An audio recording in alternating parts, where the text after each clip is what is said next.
I stared at the empty steel cavity hidden beneath my basement floorboards. $850,000, my entire life savings gone. Upstairs, my wife was sobbing to the emergency dispatcher about a break-in. But looking at the electronic keypad of the safe, I did not see a break-in. I saw a betrayal. The code was not bypassed. It was entered perfectly, and only 4 people in this world knew that code. 14 days later, my wife's deadbeat stepson pulled into our driveway in a brand new Porsche. I smiled, shook his hand, and started planning his absolute destruction. Before I tell you how I tore his life apart, let me know where you are watching from in the comments below. Hit like and subscribe if you believe that greed is a disease that always cures itself with a dose of brutal justice.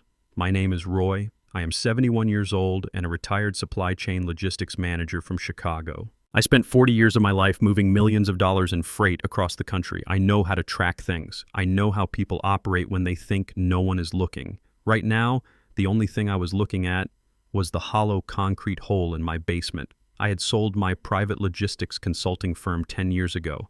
I did not trust banks with all of my money.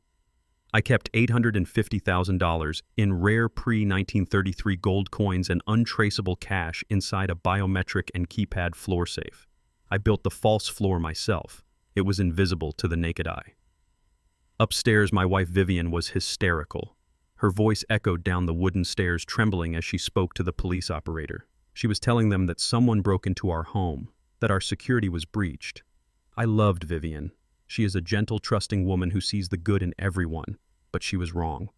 I walked up the stairs slowly. My knees ached a little as a reminder of my age, but my mind was sharper than it had been in decades. I looked at the front door. The lock was completely intact. I checked the back patio sliding door. There was not a single scratch on the glass. The windows were perfectly sealed. Nobody broke into this house. Somebody walked in. When the police arrived, 2 young officers walked through my house with flashlights and notepads. They looked at the empty safe. They looked at the lack of forced entry. The older of the 2 officers pulled me aside in the kitchen. He had a sympathetic but tired look in his eyes. He told me that this was a targeted hit. He said professional thieves do not just guess a 12-digit alphanumeric code. They do not know exactly which floorboard to lift in a dark basement. He closed his notepad and said they would file a report, but without camera footage of the suspects, the money was as good as gone. He gently suggested that someone close to us might have talked too much. Vivian collapsed onto the living room sofa, crying into her hands. She kept repeating how violated she felt, how some dangerous criminal had been walking around inside our home while we were out. I sat next to her, wrapping my arm around her shaking shoulders. I did not yell. I did not throw things. Yelling is what people do when they lose control. In my 40 years of managing supply chains, I learned that panic costs money. Silence and observation bring it back. I comforted my wife, but my brain was already running an audit. 4 people knew the code to the main house alarm. Me, Vivian, her son Darius, and his wife Chloe. Darius was Vivian's child from a previous relationship. I raised him since he was 10 years old. I paid for his college. I paid off his first 2 wrecked cars. I even paid for his lavish wedding to Chloe. Chloe is a real estate agent who always looked at me like I was the hired help instead of the man funding her luxurious lifestyle. Darius was 35 now, and he had been struggling financially for years. Just last month, he came to me asking for a $50,000 loan for a new business venture. I told him no. I told him he needed to learn the value of a dollar earned, not a dollar given. Chloe had stormed out of my house that day, absolutely furious. I kissed Vivian on the forehead and told her I was going down to my study to call our insurance company. But I did not call the insurance company. I sat at my heavy oak desk and opened my laptop. The police had asked for our home security camera footage. When I showed them the app on my phone earlier, the logs were completely wiped. The digital record of the past 48 hours was erased. A smart thief knows how to delete the cloud backup, but a logistics manager knows that data never truly disappears. I bypassed the consumer app and logged directly into my home network router's administrative gateway. A thief might delete the video files, but they rarely remember to wipe the router's cache memory.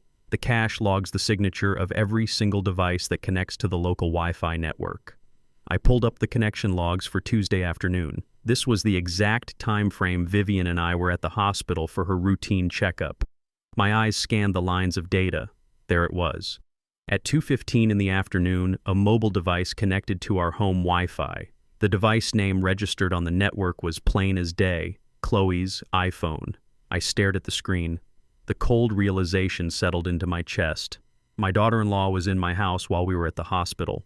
My stepson, the boy I fed and clothed, had orchestrated the theft of my life savings. They thought I was just an old, technologically illiterate man. They thought I would cry with Vivian, collect the useless police report, and move on to live out my final years in quiet defeat. They stole my money. They violated my home. And they let my wife cry tears of terror, thinking violent criminals were targeting us. I closed the laptop. The anger inside me was not a fiery explosion. It was ice cold. I was not going to call the police. The police would need warrants. Chloe, being a real estate agent, knew how to hide assets. She would stall and hire expensive lawyers. The money would vanish into offshore accounts before a judge even signed a piece of paper. No, this required a different kind of justice. I was going to let them think they got away with it. I was going to let them spend it. I was going to let them get so comfortable and so arrogant that they would practically build their own prison. I walked back upstairs.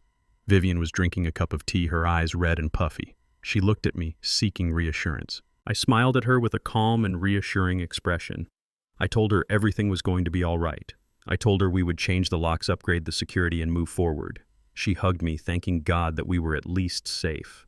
Over the next 2 weeks, I played my part perfectly.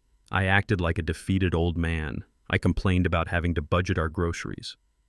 I canceled our premium cable subscription. I made sure to mention to Darius over the phone how tight money was going to be from now on. Darius played his part too. He acted shocked. He acted angry on my behalf. He even offered to come over and help me install new deadbolts on the doors. I accepted his offer. I watched him drill the screws into the wood, pretending to be the protective son. I handed him a glass of water, observing his hands. They did not tremble. His conscience was completely clear while he looked his robbed father straight in the eyes. It takes a special kind of monster to do that. And it takes a special kind of patience to wait for that monster to expose its throat. I did not have to wait long. Greed is a loud disease. It cannot stay quiet. It demands an audience. Exactly 14 days after the robbery, my phone rang. It was an invitation from Chloe. She sounded bubbly and almost euphoric. She invited Vivian and me to a housewarming party. Darius had been complaining about his rent just a month ago. Now they were suddenly moving into a new home. When Saturday evening arrived, Vivian and I drove to the address Chloe provided. As we pulled through the massive iron gates of a luxury lakeside community, Vivian gasped. The houses here were sprawling estates. They were the kind of homes owned by corporate executives and people with generational wealth. We pulled up to a massive modern mansion overlooking the lake. It had floor-to-ceiling windows, perfectly manicured landscaping, and a 4-car garage. And sitting right in the center of the pristine cobblestone driveway was a brand-new, gleaming black Porsche. Vivian was confused. She wondered out loud how Darius got a promotion this big without telling us. I did not say a single word. I parked my 10-year-old sedan behind the Porsche. I stepped out of the car, adjusted my suit jacket, and looked at the mansion paid for by my 40 years of sweat. The game had officially begun. I stared at the empty steel cavity hidden beneath my basement floorboards. $850,000. My entire life savings gone. Upstairs, my wife was sobbing to the emergency dispatcher about a break-in. But looking at the electronic keypad of the safe, I did not see a break-in. I saw a betrayal. The code was not bypassed. It was entered perfectly. And only 4 people in this world knew that code. 14 days later, my wife's deadbeat stepson pulled into our driveway in a brand new Porsche. I smiled, shook his hand, and started planning his absolute destruction. Before I tell you how I tore his life apart, let me know where you are watching from in the comments below. Hit like and subscribe if you believe that greed is a disease that always cures itself with a dose of brutal justice. My name is Roy. I am 71 years old and a retired supply chain logistics manager from Chicago. I spent 40 years of my life moving millions of dollars in freight across the country. I know how to track things. I know how people operate when they think no one is looking. Right now, the only thing I was looking at was the hollow concrete hole in my basement. I had sold my private logistics consulting firm 10 years ago. I did not trust banks with all of my money. I kept $850,000 in rare pre-1933 gold coins and untraceable cash inside a biometric and keypad floor safe. I built the false floor myself. It was invisible to the naked eye. Upstairs, my wife Vivian was hysterical. Her voice echoed down the wooden stairs, trembling as she spoke to the police operator. She was telling them that someone broke into our home, that our security was breached. I loved Vivian. She is a gentle, trusting woman who sees the good in everyone. But she was wrong. I walked up the stairs slowly. My knees ached a little as a reminder of my age, but my mind was sharper than it had been in decades. I looked at the front door. The lock was completely intact. I checked the back patio sliding door. There was not a single scratch on the glass. The windows were perfectly sealed. Nobody broke into this house. Somebody walked in. When the police arrived, 2 young officers walked through my house with flashlights and notepads. They looked at the empty safe. They looked at the lack of forced entry. The older of the 2 officers pulled me aside in the kitchen. He had a sympathetic but tired look in his eyes. He told me that this was a targeted hit. He said, "Professional thieves do not just guess a 12-digit alphanumeric code. They do not know exactly which floorboard to lift in a dark basement."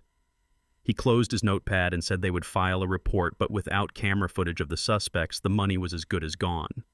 He gently suggested that someone close to us might have talked too much. Vivian collapsed onto the living room sofa, crying into her hands. She kept repeating how violated she felt, how some dangerous criminal had been walking around inside our home while we were out. I sat next to her, wrapping my arm around her shaking shoulders. I did not yell. I did not throw things. Yelling is what people do when they lose control. In my 40 years of managing supply chains, I learned that panic costs money. Silence and observation bring it back. I comforted my wife, but my brain was already running an audit. 4 people knew the code to the main house alarm. Me, Vivian, her son Darius, and his wife Chloe. Darius was Vivian's child from a previous relationship. I raised him since he was 10 years old. I paid for his college. I paid off his first 2 wrecked cars. I even paid for his lavish wedding to Chloe. Chloe is a real estate agent who always looked at me like I was the hired help instead of the man funding her luxurious lifestyle. Darius was 35 now, and he had been struggling financially for years. Just last month, he came to me asking for a $50,000 loan for a new business venture. I told him no. I told him he needed to learn the value of a dollar earned, not a dollar given. Chloe had stormed out of my house that day, absolutely furious. I kissed Vivian on the forehead and told her I was going down to my study to call our insurance company. But I did not call the insurance company. I sat at my heavy oak desk and opened my laptop. The police had asked for our home security camera footage. When I showed them the app on my phone earlier, the logs were completely wiped. The digital record of the past 48 hours was erased. A smart thief knows how to delete the cloud backup. But a logistics manager knows that data never truly disappears. I bypassed the consumer app and logged directly into my home network router's administrative gateway. A thief might delete the video files, but they rarely remember to wipe the router's cache memory. The cache logs the signature of every single device that connects to the local Wi-Fi network. I pulled up the connection logs for Tuesday afternoon.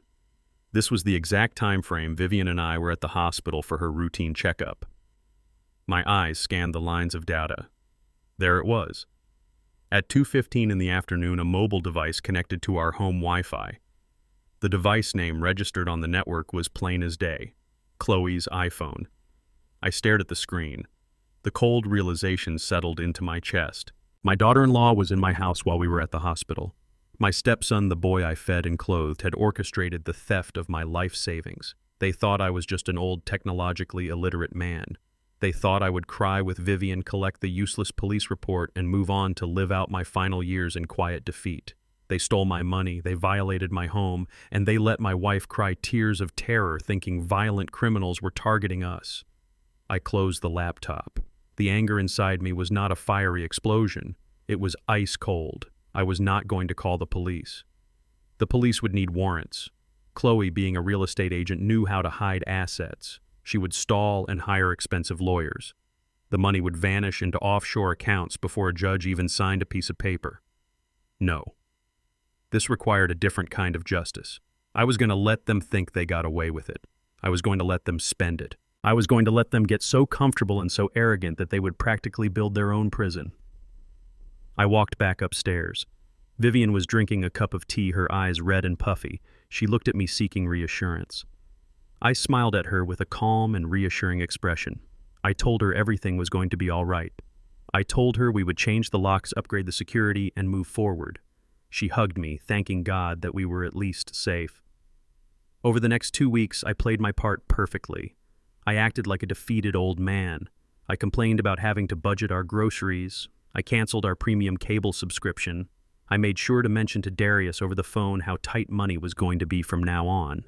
Darius played his part too. He acted shocked. He acted angry on my behalf. He even offered to come over and help me install new deadbolts on the doors. I accepted his offer. I watched him drill the screws into the wood, pretending to be the protective son. I handed him a glass of water, observing his hands. They did not tremble. His conscience was completely clear while he looked his robbed father straight in the eyes. It takes a special kind of monster to do that. And it takes a special kind of patience to wait for that monster to expose its throat. I did not have to wait long. Greed is a loud disease. It cannot stay quiet. It demands an audience. Exactly 14 days after the robbery, my phone rang. It was an invitation from Chloe. She sounded bubbly and almost euphoric. She invited Vivian and me to a housewarming party. Darius had been complaining about his rent just a month ago. Now they were suddenly moving into a new home. When Saturday evening arrived, Vivian and I drove to the address Chloe provided. As we pulled through the massive iron gates of a luxury lakeside community, Vivian gasped. The houses here were sprawling estates. They were the kind of homes owned by corporate executives and people with generational wealth. We pulled up to a massive modern mansion overlooking the lake. It had floor-to-ceiling windows, perfectly manicured landscaping, and a 4-car garage. And sitting right in the center of the pristine cobblestone driveway was a brand-new, gleaming black Porsche. Vivian was confused. She wondered out loud how Darius got a promotion this big without telling us. I did not say a single word. I parked my 10-year-old sedan behind the Porsche. I stepped out of the car, adjusted my suit jacket, and looked at the mansion paid for by my 40 years of sweat. The drive to the lakeside community took 45 minutes, but it felt like a journey to a completely different world. Vivian sat in the passenger seat of our 10-year-old sedan, looking out the window with a deep frown on her face. Her hands were folded tightly in her lap.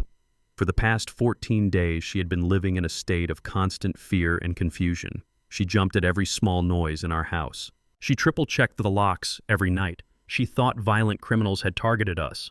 But as we approached the massive wrought iron gates of the exclusive Whispering Pines neighborhood, her fear shifted into sheer bewilderment. I pulled up to the security booth and gave our names to the guard. He checked his clipboard and pressed a button to open the heavy gates. We drove slowly down the winding paved road. The neighborhood was lined with ancient oak trees and sprawling estates that sat right on the edge of a pristine private lake. These were not regular houses. These were multi-million-dollar mansions owned by corporate executives and generational wealth. I kept my hands steady on the steering wheel. I did not show any emotion. But inside, my mind was running complex calculations. "Roy, what is going on?" Vivian asked softly. Her voice was trembling. "Just last month, Darius asked us for money to pay his electric bill. How can he afford to live in a place like this? Did he hit the lottery?" I kept my eyes on the road. Maybe his real estate business finally took off, I said calmly. I knew exactly how he afforded it. He afforded it by cracking the code to my floor safe and emptying out the results of my 40 years of hard work. But I could not tell Vivian that. Not yet. She would confront him immediately. She would scream and cry and demand answers. That would give them a chance to destroy evidence or run away. I needed them to feel completely safe. I needed them to believe I was completely blind. We rounded a corner and saw their house.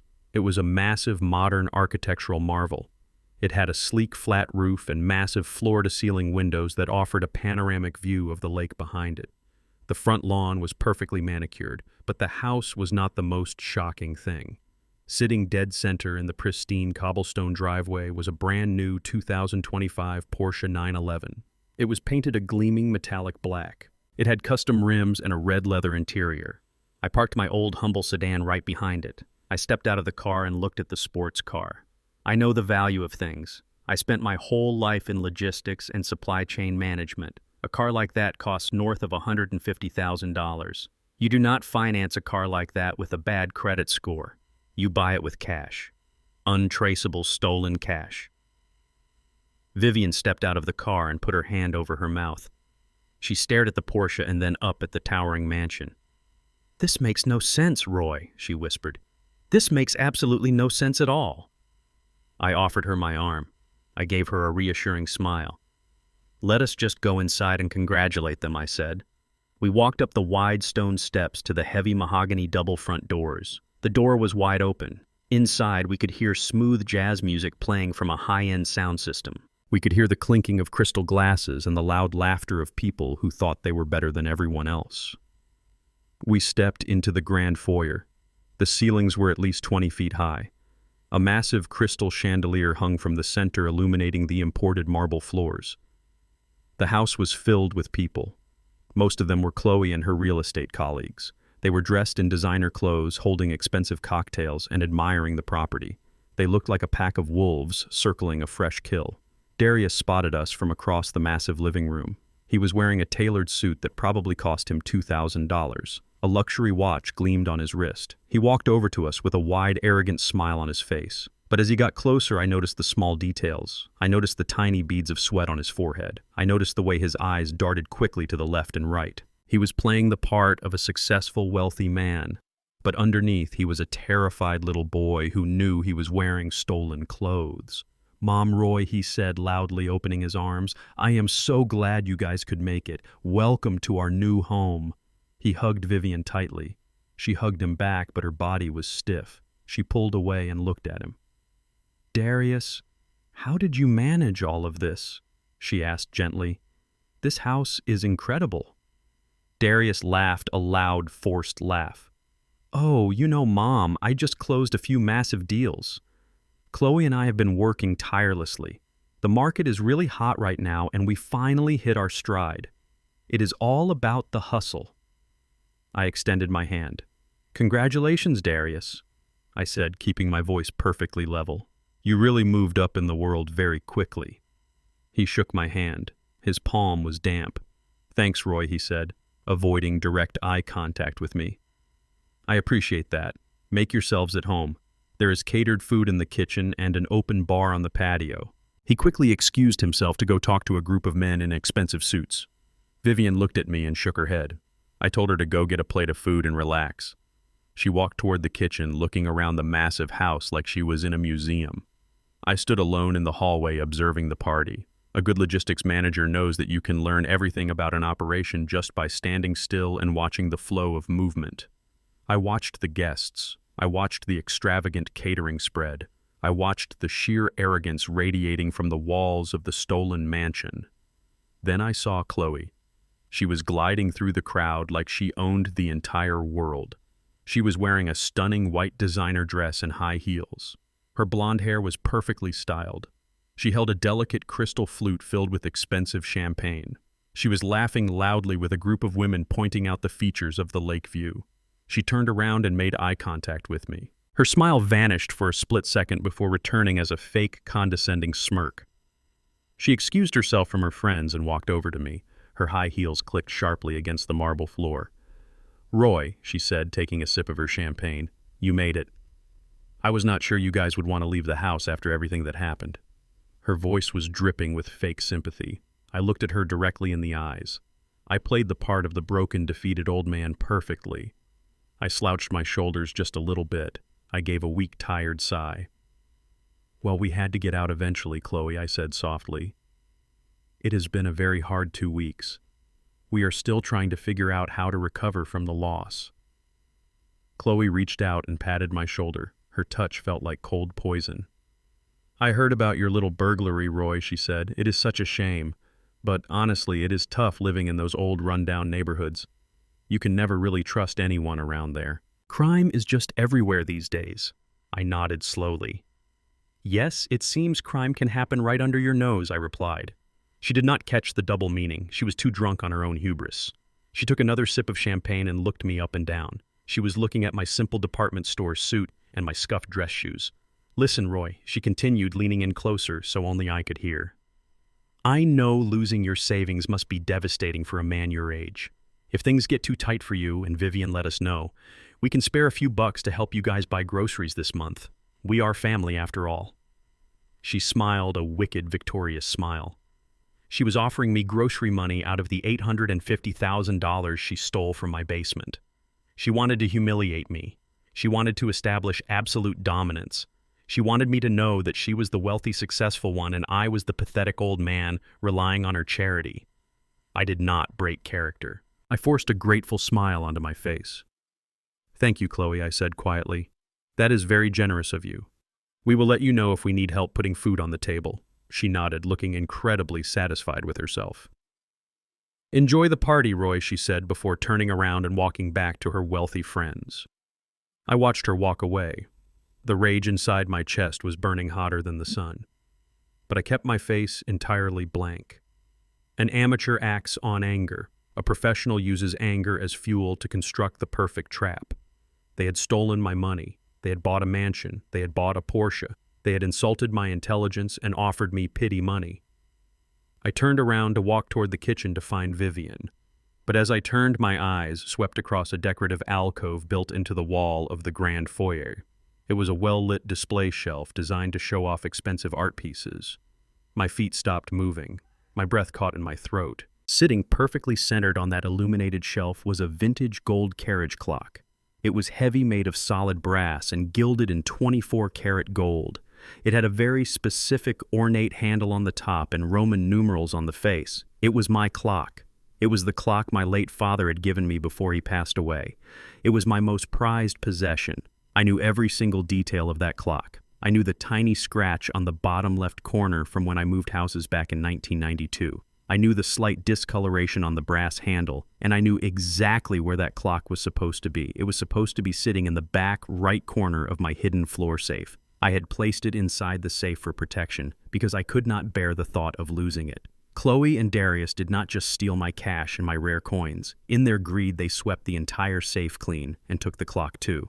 And they were so unbelievably arrogant, so utterly confident that I was a stupid blind old man that they put it on display in the front hallway of their new house as a decoration.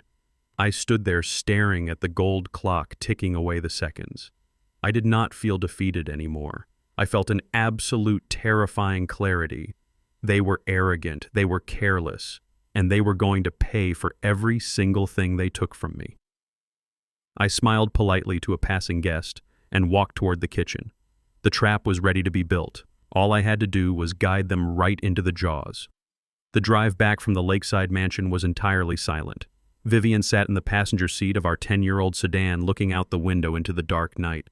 Her mind was struggling to make sense of the sudden massive wealth her son possessed. She kept whispering to herself about how Darius could possibly afford a luxury estate and a brand new sports car. I kept my eyes fixed strictly on the road ahead of me. My hands gripped the steering wheel with a quiet, intense strength. The image of my late father's vintage gold carriage clock sitting on that illuminated display shelf in their grand foyer was burned permanently into my brain. It was the ultimate insult. It was a glaring trophy of their betrayal. They were flaunting the spoils of their crime right in my face because they thought I was a blind, foolish old man. But I did not feel the urge to scream. I did not feel the need to turn the car around and demand answers from my stepson. Demanding answers gives the enemy a chance to lie and cover their tracks. Gathering concrete evidence gives you the absolute power to destroy them completely. I dropped Vivian off at our house and told her I needed to go for a short drive to clear my head. She nodded, completely exhausted by the emotional toll of the evening and the lingering trauma of the robbery. I waited until she was safely inside with the deadbolts locked. Then I pulled out of the driveway and headed toward the south side of Chicago. I needed to see a man about a ghost. His name was Andre. We grew up on the exact same block decades ago. While I spent my life moving massive amounts of freight and managing supply chains across the country, Andre spent his entire career tracking invisible money. He was a retired forensic accountant for the Criminal Investigation Division of the Internal Revenue Service. Andre was the kind of man who could find a single stolen dollar bill hidden deep inside a multi-million-dollar corporate ledger. If anyone could trace the path of my stolen life savings, it was him. Andre lived in a modest brick house surrounded by tall, thick hedges. I knocked on his heavy wooden door and he let me in without a single word. He could see the cold determination in my eyes. His home office looked exactly like a financial library. Stacks of tax law books and heavy metal filing cabinets lined the walls from floor to ceiling. I sat down in the firm leather chair across from his heavy mahogany desk. I told him absolutely everything. I told him about the empty hidden floor safe in my basement. I told him about the $850,000 in rare pre-1933 gold coins and untraceable cash. I told him about the router logs showing Chloe's mobile phone connecting to my network while Vivian and I were at the hospital. And finally, I told him about the $1 million lakeside mansion, the gleaming new Porsche, and the stolen gold clock sitting on their display shelf. Andre listened to my story in complete and utter silence. He did not offer any empty sympathy or useless words of comfort. He simply put on his wire-rimmed reading glasses, pulled a fresh yellow legal pad from his desk drawer, and picked up a heavy ink pen. He asked me for the exact address of the lakeside mansion. I gave it to him. I told Andre we were not going to confront the kids under any circumstances. Confrontation is a warning, and I absolutely refused to give them any warning whatsoever. We needed to dig into their lives. We needed to follow the paper trail that arrogant criminals always leave behind. Chloe was a licensed real estate agent. She knew the housing market inside and out. She knew how the banking system processed large property transactions. She undoubtedly thought she was the smartest person in the room, but she had never sat across a desk from a federal forensic accountant. Andre opened his encrypted laptop and accessed a database of public property records. He typed in the address of the lakeside mansion. The screen loaded a digital copy of the property deed. Andre adjusted his glasses and leaned closer to the glowing monitor. The house was not registered under the name of my stepson Darius. It was not registered under Chloe's name either. They did not buy the massive property as a married couple.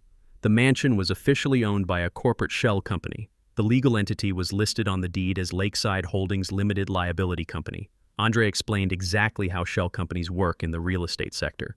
He said corrupt agents frequently use them to hide the true identity of the buyer and to wash dirty money through seemingly legitimate property transactions. Chloe had used her professional real estate knowledge to build a thick legal wall between herself and the stolen money. She genuinely thought the limited liability company would act as an impenetrable fortress, protecting them from any local police investigation. But local police only look for broken windows and physical fingerprints. Andre looked for financial discrepancies and digital footprints. He used his extensive network of contacts to pull the state registry files for Lakeside Holdings. He found the original incorporation documents. The company had been registered and expedited through a third-party registered agent service to keep the owners completely anonymous. But Andre knew exactly how to peel back the layers of corporate anonymity. He traced the initial state filing fee back to a specific routing number. That routing number belonged to a private wealth management bank located in the city. The fortress was already beginning to crumble under the weight of federal auditing tactics. Andre cracked his knuckles and dove much deeper into the banking metadata. He cross-referenced the exact dates of the limited liability company formation with the date of my robbery. What he found made the blood freeze entirely in my veins. Lakeside Holdings was a completely empty entity when it was first formed. It was a ghost company with zero financial assets. But exactly 48 hours after my hidden floor safe was emptied out, the shell company received a massive and sudden influx of capital. Andre turned his laptop screen around so I could see the undeniable numbers for myself. There was a highly specific sequence of structured deposits. Multiple cash deposits were made at several different bank branches across the city. This is a common money laundering technique designed to avoid triggering automatic federal reporting thresholds for large cash transactions. But the most damning piece of evidence was a single massive wire transfer originating from an overseas precious metals dealer. Chloe had taken my rare pre-1933 gold coins and liquidated them through a gray market international broker. The total value of the structured cash deposits and the overseas wire transfer matched the exact amount stolen from my basement down to the final dollar. $850,000 moved from my home into their fraudulent corporate account. I sat in the quiet office listening to the steady hum of Andre's computer processor. I thought about the sheer audacity of what my daughter-in-law had accomplished. She did not just walk into my house and take a bag of money. She executed a highly coordinated financial maneuver. She used her real estate license to gain access to corporate attorneys and escrow accounts. She understood exactly how to move hundreds of thousands of dollars without raising immediate red flags at the local banking level. She had likely planned this detailed operation for months, studying my habits and figuring out exactly how to convert rare physical assets into clean digital currency. She was playing a high-stakes game of financial chess. But she made one massive, fatal miscalculation. She assumed that a 71-year-old retired logistics manager would simply accept defeat and fade away. She assumed I lacked the necessary resources and the intellect to trace her complicated steps. She forgot that my entire career was built on tracking missing inventory across complex global supply chains. Moving stolen money is no different than moving stolen freight. It always leaves a manifest. It always leaves a trail of breadcrumbs for someone who knows exactly how to look. I stared at the screen, feeling a deep sense of cold vindication. Andre took off his reading glasses and placed them gently on the desk. He looked at me with a perfectly serious and intense expression. He told me that the situation had escalated far beyond a simple residential burglary. He carefully explained the severe legal implications of what we had just uncovered. When Chloe took the cash and gold from my basement, she committed a state-level felony. But when she took that stolen money and systematically deposited it into the banking system, she committed the crime of money laundering. When she used the liquidated assets to fund a shell company across state and international lines to purchase real estate, she committed federal wire fraud. Andre pointed directly at the wire transfer document displayed on his monitor. He said, "The moment that money crossed international borders through the precious metals dealer, the legal jurisdiction shifted completely. This was no longer a simple matter for the local police department to handle. This was now firmly and securely in the territory of the Federal Bureau of Investigation and the Internal Revenue Service Criminal Investigation Division." I leaned back in the heavy leather chair and let the sheer magnitude of his words sink deep into my mind. Chloe did not just steal my retirement fund. She used her state-issued real estate license to launder illicit funds through a highly regulated financial system. She committed serious federal crimes that carried mandatory minimum prison sentences. There is absolutely no parole in the federal prison system. Darius and Chloe thought they had successfully executed the perfect crime. They thought they were going to live out their days sipping expensive champagne on the beautiful balcony of their lakeside mansion, while Vivian and I struggled to pay our basic heating bills. They had no idea that their greed had just handed me the exact weapon I needed to destroy them permanently. I looked at Andre and told him to print every single document we had found. I told him to build a comprehensive and undeniable financial dossier. We were not going to the local police to file a simple complaint. We were going to let the federal government handle the execution of our justice. The trap was no longer just a fleeting concept in my mind. It was a loaded weapon waiting for the perfect moment to fire. I thanked my old friend and walked out into the cool night air. The stars were shining above the city skyline. I felt a profound sense of calm wash over me. My stepson and his arrogant wife thought they had won the ultimate prize, but they had simply signed their own federal arrest warrants. I sat in the parking lot of the hardware store watching the live feed on my smartphone. After discovering the corporate shell company, I knew Darius and Chloe would not stop at simply taking the contents of my safe. I had spent the entire weekend installing ultra-high-definition covert cameras in every single room of my house. I disguised them perfectly inside the smoke detectors and the bookshelf speakers. A logistics manager never leaves his inventory unguarded after a breach. I told my wife Vivian I was going out to buy some lumber for a backyard garden project. I needed to see exactly what Darius would do when he thought the old man was not around. My phone vibrated with a silent motion alert from the front porch camera.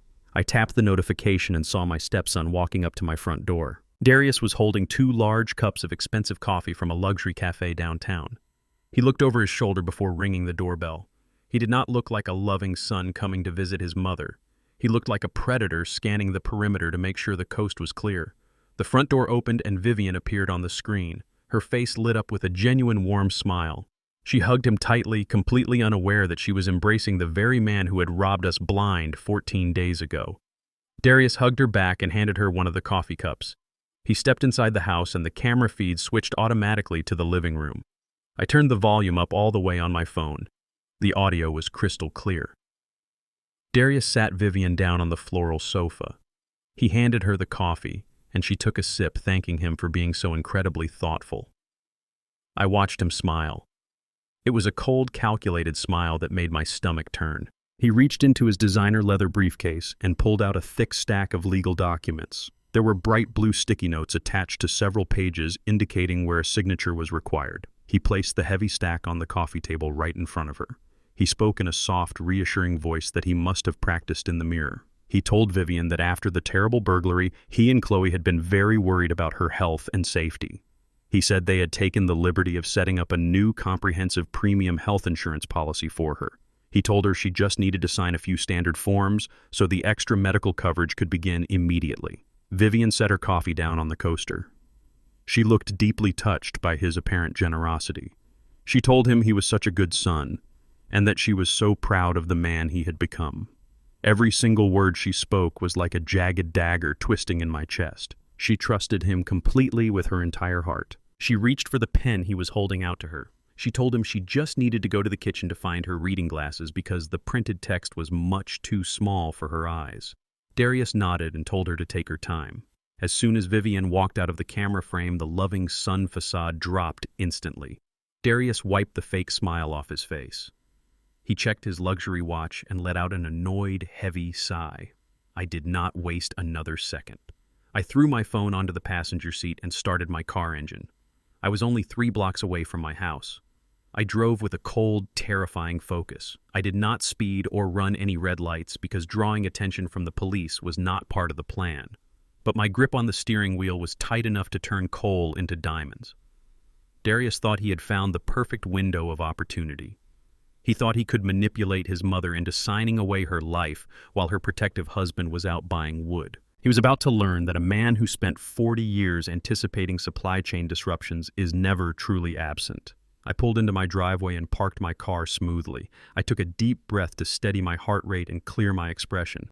I needed to play the role of the tired, unsuspecting old man perfectly. I unlocked the front door and walked into the living room just as Vivian was returning from the kitchen with her reading glasses resting on the bridge of her nose. Darius jumped slightly when he heard the heavy front door close. His eyes widened for a fraction of a second before he forced that plastic smile back onto his face. I greeted him warmly and asked what brought him by so early on a Tuesday afternoon. I took off my jacket and hung it on the coat rack, acting completely oblivious to the thick tension radiating from his body. Vivian answered the question for him. She said Darius was helping us set up a wonderful new health insurance plan to make sure we were protected after the home invasion. She sat down on the sofa and reached for the pen once again. I walked over quickly and gently placed my large hand over hers, stopping her from taking the pen. I smiled at my stepson and said that was incredibly generous of him to think of us. I told him that since my eyesight was still perfect, I would read over the terms and conditions for my wife. Darius tensed up immediately. He reached out to pull the documents back, saying they were just standard bureaucratic forms, and there was absolutely no need for me to bore myself reading them. I placed my hand firmly on the stack of papers. I did not let him take them. I told him I insisted on reading them. I said a man my age never signs anything without reading the fine print first. I picked up the heavy stack of documents and flipped past the decorative cover page. I did not need my reading glasses at all. My eyes scanned the dense legal jargon with the precision of a hawk. These were not health insurance policies. The bold header on the first official document read, "Medical power of attorney and durable financial proxy." I flipped to the next page where the blue sticky notes were demanding a signature. It was a formal legal petition for the state court. The document was an application to declare Vivian legally blind and mentally incompetent to manage her own physical and financial affairs. I kept my face entirely blank, but the blood roaring in my ears was deafening. They were not satisfied with stealing $850,000 in cash and rare gold. They were not satisfied with the $1 million lakeside mansion or the brand new luxury sports car. Greed is a bottomless pit that can never be fully satisfied.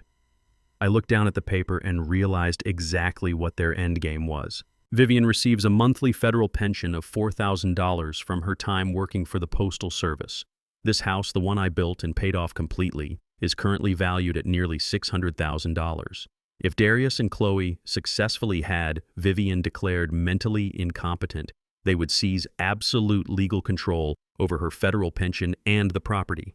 They wanted to institutionalize her. They planned to lock my beautiful, gentle wife inside a miserable state-run nursing facility.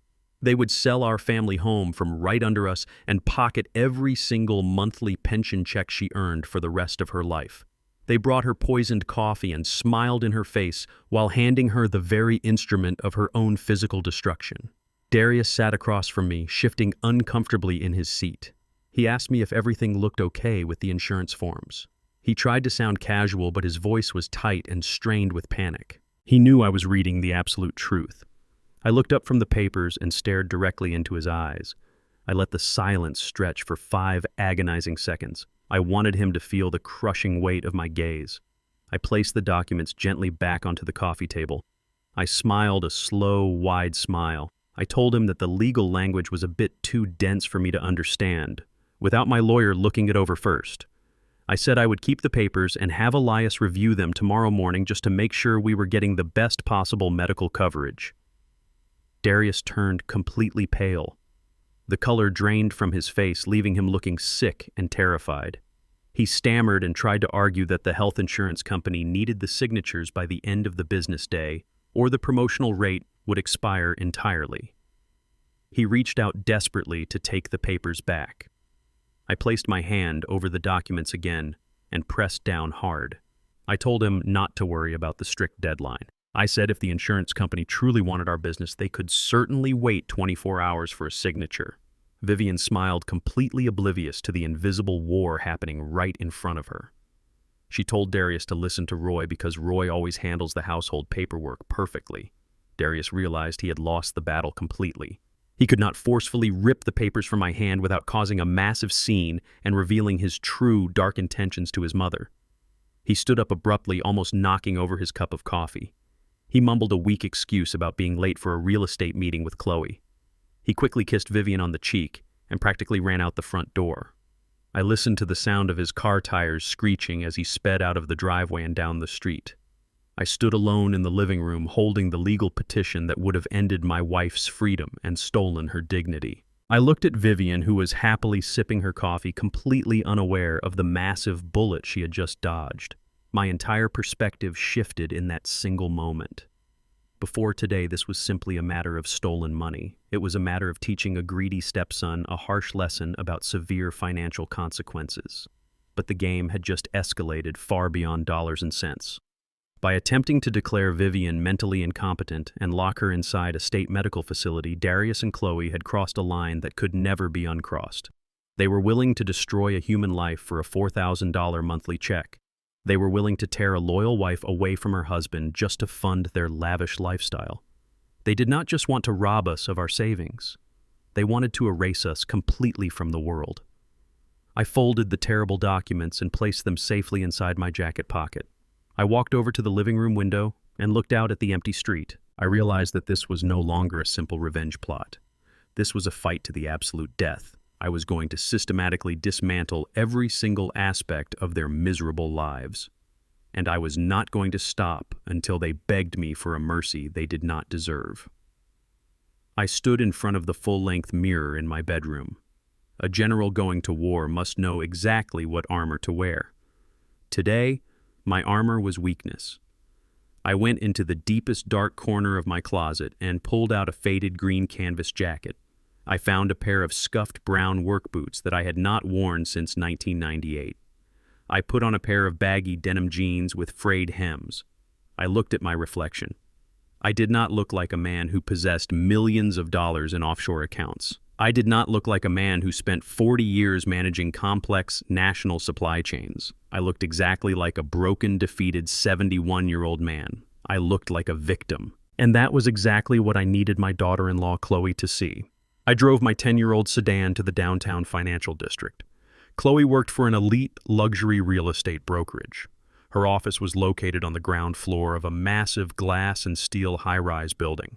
It was the kind of place designed to intimidate working-class people. It was a place where millions of dollars changed hands over espresso and signed contracts. I parked my car 2 blocks away and walked slowly toward the building. I hunched my shoulders forward. I forced a slight limp into my step. I made my breathing look shallow and labored. When I pushed open the heavy glass doors of the brokerage, the temperature inside was freezing. The lobby was lined with imported Italian marble and abstract modern art. A young receptionist sitting behind a sleek white desk looked up at me with immediate disdain. She saw my frayed jacket and my scuffed boots. She asked me if I was lost and needed directions to the public transit station. I kept my head lowered and told her I was there to see Chloe. I said I was her father-in-law. The receptionist raised an eyebrow and picked up her desk phone. Less than 2 minutes later, Chloe walked out from the back hallway. She was wearing a tailored navy blue designer suit and expensive red bottom heels. When she saw me standing in the middle of her pristine luxury office, her face flushed with absolute embarrassment. She looked around quickly to see if any of her wealthy colleagues were watching. She marched over to me and grabbed my arm tightly. She pulled me toward a small glass-walled conference room in the corner of the office. She closed the door behind us and crossed her arms over her chest. She hissed at me, asking what I was doing showing up at her workplace looking like a homeless beggar. She told me I was embarrassing her in front of her senior partners. I did not break character. I let my hands tremble slightly. I looked down at the expensive hardwood floor instead of making direct eye contact. I told her I was deeply sorry for interrupting her important day. I let my voice crack just a little bit. I told her Vivian and I were in desperate trouble. I explained that our home furnace had broken down completely during the night. I told her the repair company quoted us $5,000 to replace the main heating unit. I said that since the terrible robbery wiped out our entire life savings, we simply did not have the cash to keep the house warm. I begged her for a loan. I asked her if she and Darius could spare $5,000 just until the insurance company processed our claim. I knew there was no insurance claim. I knew she had the $850,000 she stole from my basement safe. I was directly testing her humanity. I was giving her one final chance to show a single ounce of compassion for the people she had robbed. Chloe did not show compassion. Chloe showed her true face. A cruel, smug smile spread across her perfectly made-up face. She uncrossed her arms and leaned back against the glass wall of the conference room. She reached into her designer handbag and pulled out her smartphone. I noticed the subtle movement of her thumb tapping the screen. She leaned the phone against a coffee cup on the conference table with the camera lens pointed directly at me. She was secretly recording me. She wanted to capture my humiliation for her own sick entertainment. She let out a sharp, mocking laugh. She said, "Roy, you must be completely out of your mind if you think we are going to give you $5,000. She said, "Darius and I have a massive mortgage on our new lakeside mansion and a brand new Porsche to pay off." She told me it was not her problem that I failed to plan properly for my retirement. She said it was incredibly selfish of me to come to her place of business and beg for handouts like a common street vagrant. I kept my head down and squeezed my eyes shut, pretending to hold back tears. I whispered that we were freezing. I whispered that Vivian was terrified and cold. Chloe sighed a loud, exaggerated sigh. She opened her expensive leather wallet and pulled out a single crisp $50 bill. She tossed it onto the glass conference table. It landed right in front of me. She looked at me with absolute contempt. She told me to take the $50 and buy Vivian a nice hot meal at the local diner. She said, "We cannot fund your retirement, Roy." She told me to leave her office and never come back looking like a trash collector again. I reached out with a trembling hand and picked up the $50 bill. I mumbled a pathetic apology. I thanked her for her generosity. I turned around and slowly shuffled out of the glass conference room.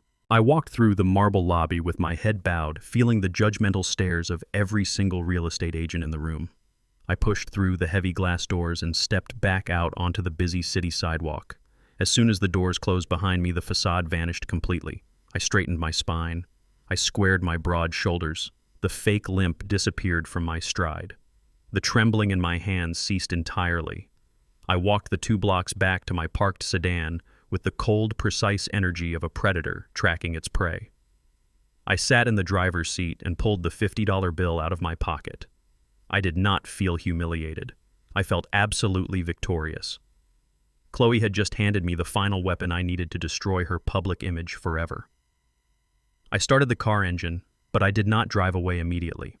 I pulled out my own smartphone. A week ago, I had created a blank anonymous social media account just to monitor my daughter-in-law's public activity. Arrogant people cannot resist bragging about their perceived victories. I opened the Instagram application and navigated to Chloe's profile. I tapped on her circular profile picture to view her temporary stories. The video loaded instantly. It was the exact footage she had just recorded in the glass conference room. She had used a black and white filter to make it look dramatic. The video showed me looking pathetic and broken, begging for money to fix a heating system. Across the screen, she had typed a large, bold caption that read, "When your broke father-in-law shows up to your luxury office begging for handouts, pathetic." Below that, she added a laughing face emoji.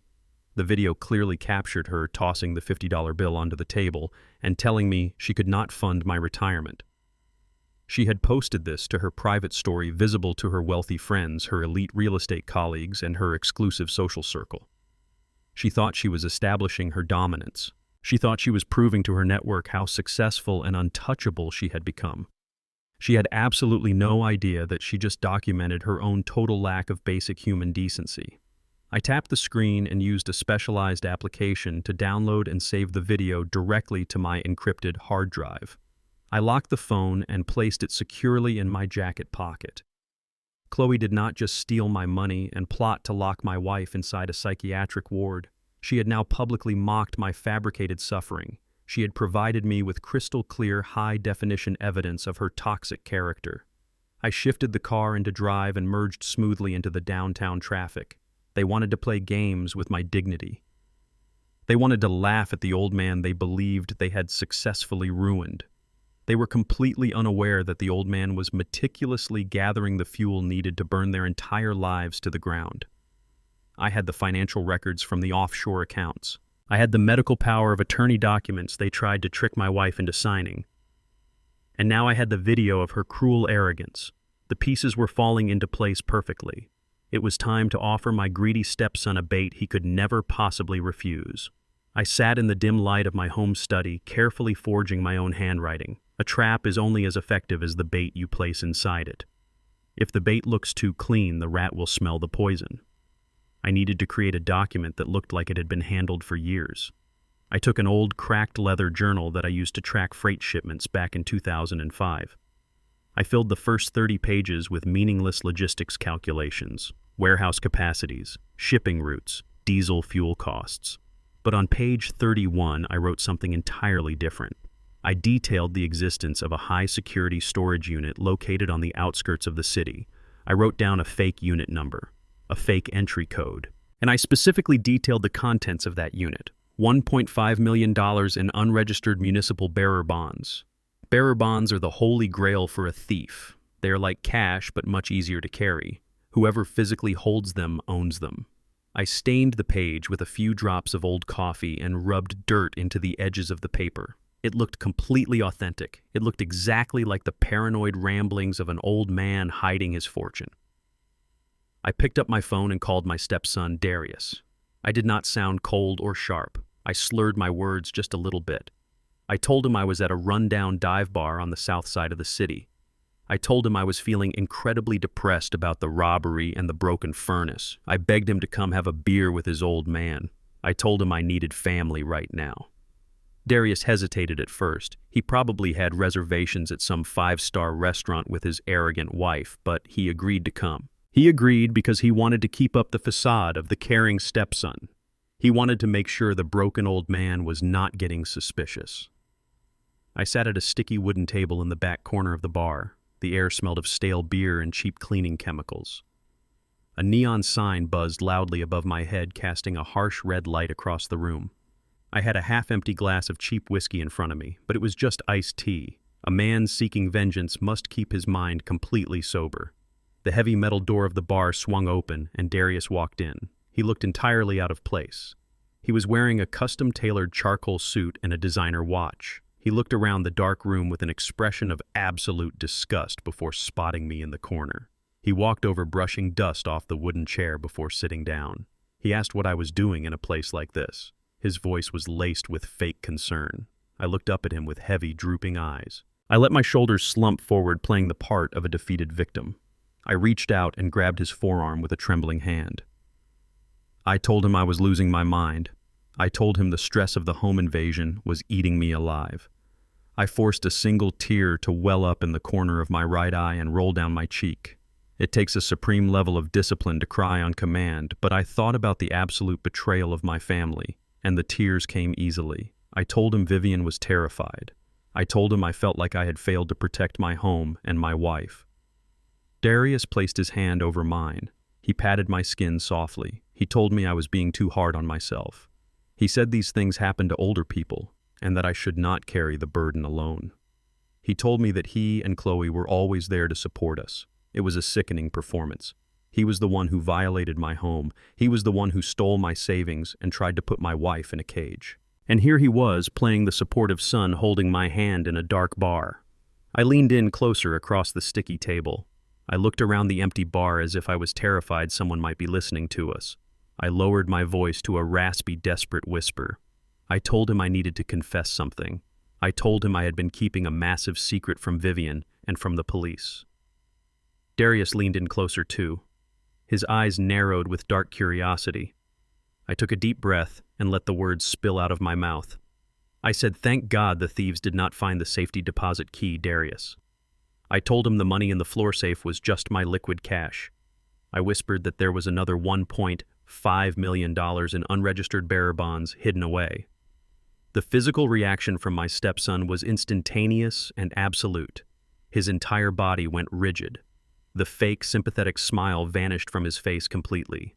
His eyes widened and dilated as the sheer magnitude of the number hit his greedy brain. $1.5 million. He thought he had taken everything I had. He thought the $850,000 was the grand prize.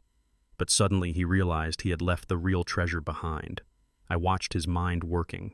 I watched the greed consume him like a wildfire. He swallowed hard. His throat bobbed. He tried to quickly mask his shock and bring back the concerned son persona. He whispered back to me, asking what I was talking about. He asked where such a massive amount of money could possibly be hidden. I pulled my hand away from his arm and fumbled inside my faded canvas jacket. I pulled out the old, cracked leather journal. I placed it on the table with trembling fingers. I tapped the worn leather cover.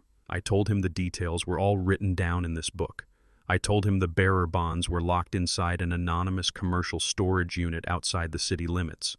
I told him I was terrified the thieves might come back to look for more. I said I needed to go check on the bonds tomorrow morning just to make sure they were completely safe. I acted as if I had drank too much whiskey. I let my head sway slightly. I told him I needed to use the restroom to splash some cold water on my face. I stood up from the table. My legs wobbled perfectly. I left the leather journal sitting right in the middle of the sticky wooden table. I did not close it. I left it open to page 31, the page with the fake storage unit number, the fake entry code, and the bold letters detailing the bearer bonds. I told Darius to watch my things for a minute. I turned my back to him and walked slowly toward the back of the bar where the restrooms were located. The hallway leading to the restrooms was dark, but there was a small mirrored beer advertisement hanging on the wall. It gave me a perfect reflective view of our table in the corner. I stood in the shadows and watched my stepson. The very second he thought I was out of sight, his true nature took over completely. He did not hesitate. He did not look around with any sense of guilt. He lunged across the table and grabbed the leather journal. He pulled his smartphone out of his tailored suit pocket. I watched him furiously tapping the screen to open his camera application. He snapped a picture of page 31. He flipped the page and snapped another picture just to be safe. He was frantic. He was breathing heavily. He looked like a starving animal devouring a piece of fresh meat. He checked the photos on his screen to make sure they were crystal clear. Then he carefully placed the journal exactly where I had left it. He leaned back in his chair, picked up his beer, and pretended to take a casual sip. I waited exactly 2 more minutes in the dark hallway to let his heart rate settle. Then I walked back to the table. I wiped my face with a paper napkin, acting like the cold water had sobered me up just a little bit. I sat back down heavily in my wooden chair. Darius looked at me with a completely calm expression. He asked if I was feeling any better. I nodded and quickly reached out to grab the leather journal. I clutched it to my chest like it was my most precious possession. I told him I was just paranoid and that I needed to go home and get some sleep. I told him to forget everything I just said. I told him the whiskey was just making my mouth run loose. Darius smiled, a warm, comforting smile. He told me my secret was completely safe with him. He said I did not need to worry about a single thing anymore. He offered to pay for the drinks and walk me to my car. I let him play the hero. I let him walk me out into the cool night air. We shook hands in the parking lot and he drove away in his expensive car. I sat in my old sedan and watched his taillights disappear down the dark street. The trap was officially set and the bait was taken. Darius and Chloe were already sitting on nearly $1 million in stolen money. They had a massive lakeside mansion and a brand new luxury sports car. They had everything a person could possibly need to live comfortably. But greed does not operate on logic. Greed operates on a deep, empty void that can never be filled. They could not stand the thought of leaving $1.5 million on the table. They would look at the photos on his phone tonight. They would see the storage unit number and the security code. They would not be able to resist the urge to claim the rest of my imaginary fortune. They thought they were brilliant criminals outsmarting a foolish old man. They did not realize they had just swallowed a hook lined with poison. Now all I had to do was set up the cameras and wait for them to walk directly into a federal crime. I spent my entire professional life managing the movement of high-value freight across the country. In the logistics business, you learn very quickly that the most vulnerable point of any supply chain is the human element. You can build the strongest steel containers and purchase the most advanced locking mechanisms, but if the person holding the key is corrupt, the cargo will vanish. I knew my stepson Darius was corrupt. I knew his wife Chloe was a predator. They had already stolen my life savings from my basement safe. They had already attempted to trick my gentle wife Vivian into signing away her legal autonomy so they could seize her federal pension and our family home. I had stopped their paperwork, but I knew they would not stop trying to destroy us. Greed is an insatiable hunger that rots the brain and forces people to make incredibly reckless decisions. I had planted the idea of a second hidden fortune containing $1,500,000 in untraceable bearer bonds. I knew they would come looking for the key to that imaginary storage unit. I just needed to capture them in the act with undeniable high-definition proof. I went to a commercial security supply store on the north side of the city. I did not buy standard consumer-grade cameras that you connect to your mobile phone via an easy application. Consumer cameras are notoriously unreliable, and they leave digital notifications that tech-savvy criminals like Chloe could potentially detect. I purchased commercial-grade ultra-high-definition hidden cameras with advanced infrared night vision and dedicated hard drive recording capabilities. I bought specialized audio recording devices used by private investigators to capture crystal-clear sound from across a massive room. I spent an entire Thursday afternoon wiring my home study. I disguised the primary camera inside an air conditioning ventilation grate perfectly angled to capture the entire span of my heavy oak desk. I placed a second camera inside the hollowed-out spine of a thick encyclopedia on the top bookshelf. I ran the physical wires behind the drywall down into the basement and connected them to a hidden encrypted server block. I tested the audio feed. I could hear a pin drop on the hardwood floor from 20 feet away.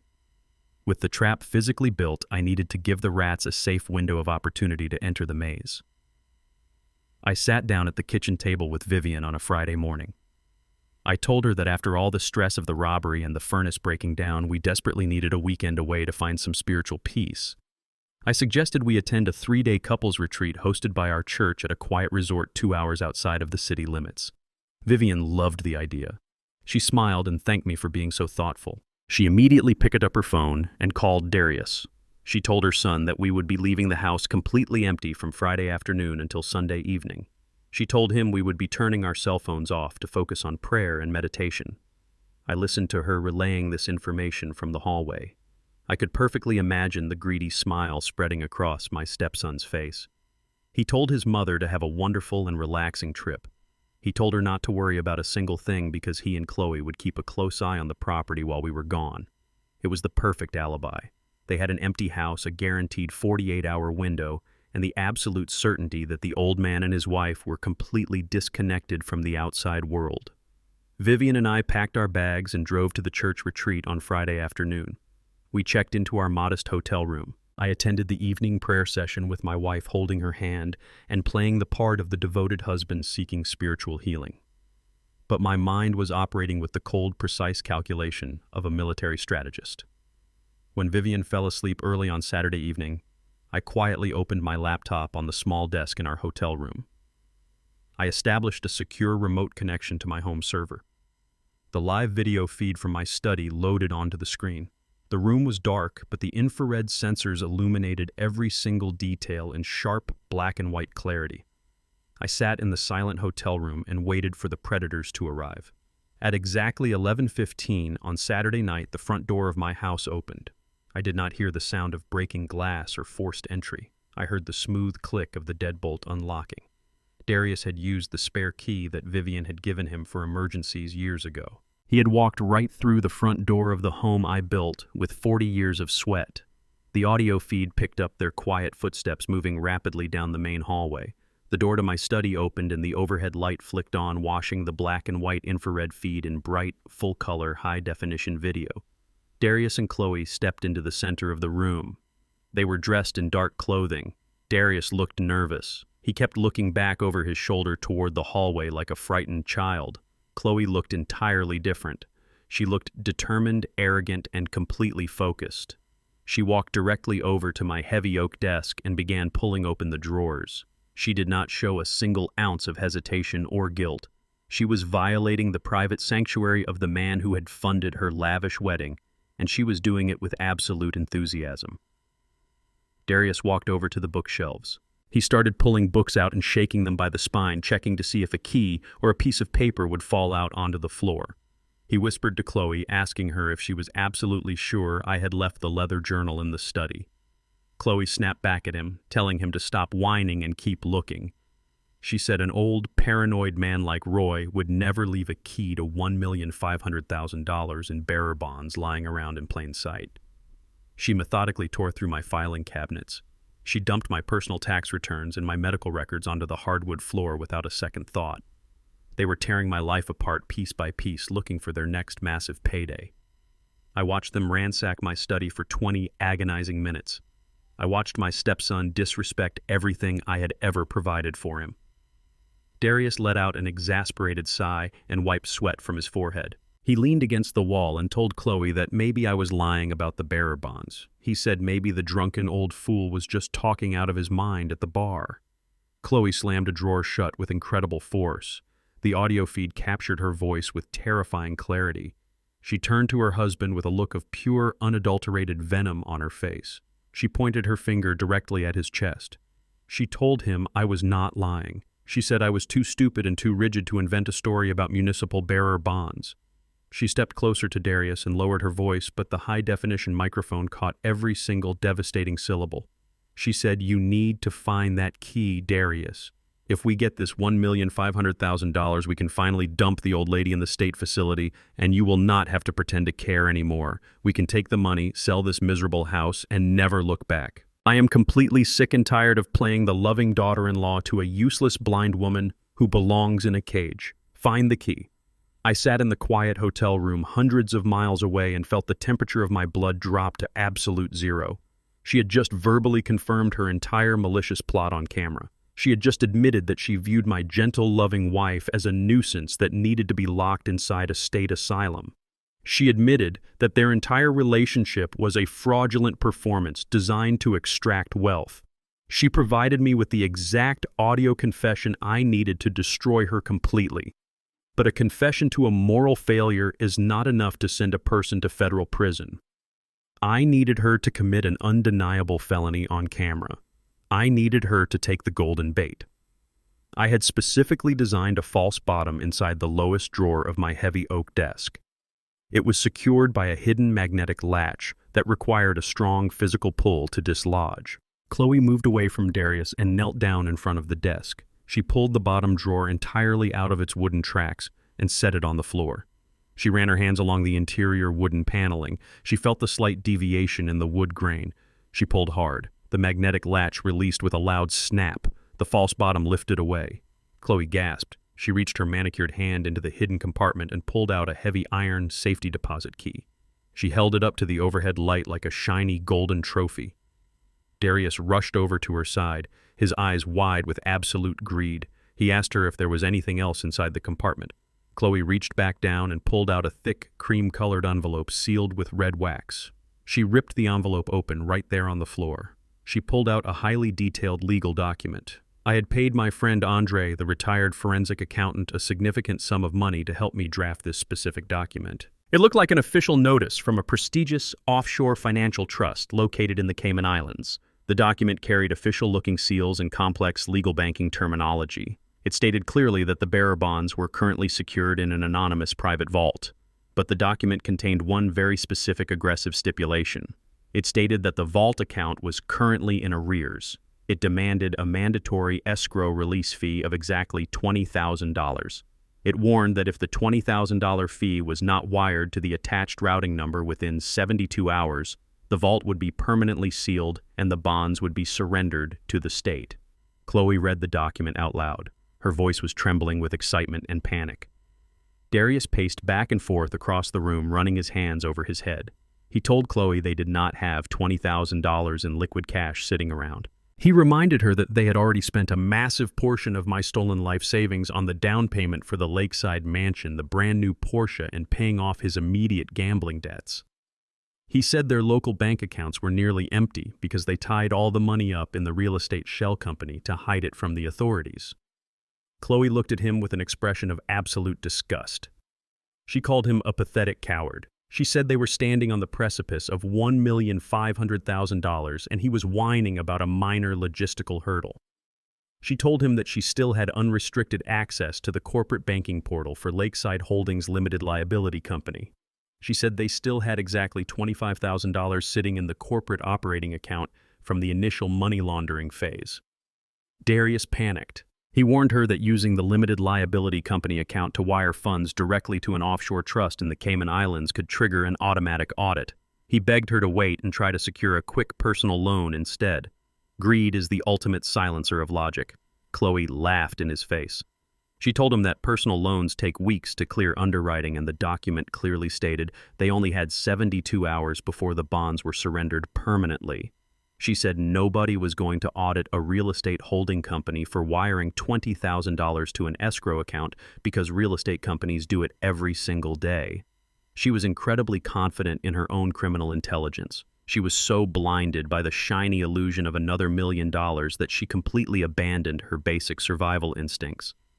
She stood up from the floor and walked over to my desk. She pulled her sleek silver laptop out of her designer bag and placed it squarely in the center of the wooden surface. She opened the screen, and the bright light illuminated her face perfectly for the overhead camera hidden in the ventilation grate. She connected her laptop to her own cellular mobile hotspot, entirely bypassing my home network. She thought she was being incredibly secure. She had absolutely no idea that I was watching her every single keystroke in high-definition video. I watched her fingers fly across the keyboard. She navigated directly to the commercial banking portal for the financial institution that held the fraudulent funds for Lakeside Holdings. She entered her administrative username and her complex password. She bypassed the two-factor authentication prompt on her mobile phone. She clicked on the wire transfer module. She picked up the forged legal document and carefully typed in the international routing number and the specific account number for the offshore trust. Andre had set up this specific offshore account specifically for this exact moment. It was a legitimate receiving account linked directly to a federal honeypot operation he still had access to from his days at the Internal Revenue Service. It was designed to accept funds and immediately flag the origin point for criminal investigation. Chloe typed in the transfer amount, $20000, $20,000. She selected the international transfer option. A bright red warning box appeared on her screen, alerting her that international wires to the Cayman Islands could not be reversed once authorized. She did not even pause to read the warning text. She clicked the authorization button with aggressive certainty. The screen loaded for 0.3 seconds. Then a green confirmation checkmark appeared. The wire transfer was officially initiated. The money was gone. Chloe closed her laptop and smiled a wicked, victorious smile. She turned to Darius and held up the heavy iron key. She told him they were going to be multi-millionaires by Monday morning. She grabbed the forged document, threw her laptop into her bag, and walked out of my study, leaving my personal belongings scattered across the floor like garbage. Darius followed her, turning off the overhead light and pulling the study door shut behind them. I sat in the dark hotel room listening to their footsteps fade down the hallway and the front door click shut. I reached out and gently closed the lid of my laptop. The silence in the room was absolute. I did not celebrate. I did not cheer. I simply let the reality of the legal statutes settle into my mind. Chloe had just used a registered corporate entity to wire stolen laundered funds across international borders to a foreign banking institution. She had utilized the telecommunications infrastructure to execute a fraudulent financial transaction. She had officially committed wire fraud, money laundering, and international tax evasion in a single keystroke. When she stole the physical cash from my basement safe, it was a local property crime. By sending those illicit funds across state and international lines, she had just triggered a Class A federal felony. The local police no longer mattered. The state prosecutors no longer mattered. Chloe had just willingly and aggressively handed absolute legal jurisdiction over her entire life directly to the Federal Bureau of Investigation and the United States Department of the Treasury. She thought she was unlocking the door to generational wealth. She had actually just locked herself inside a federal penitentiary. The final piece of the puzzle was secured. It was time to unleash the federal government upon my arrogant daughter-in-law and watch her pristine lakeside life burn to the ground. Vivian and I returned from our quiet church retreat on Sunday afternoon. She felt spiritually refreshed and completely at peace. She walked through the front door of our home and smiled, commenting on how safe and secure everything felt. I carried our luggage inside and agreed with her. I did not tell her that less than 24 hours ago her greedy son and his arrogant wife had been crawling on our hardwood floors, trying to steal our imaginary fortune. I unpacked my bags and went straight down to my basement server. I extracted the high-definition video files and the crystal-clear audio recordings. I transferred every single byte of data onto a heavy, encrypted, solid-state drive. On Monday morning, I drove to the south side of the city to sit down in the home office of my old friend Andre. The retired forensic accountant was waiting for me with a fresh pot of black coffee and a cleared mahogany desk. I placed the encrypted drive on the desk. I told him we had caught the rats inside the maze.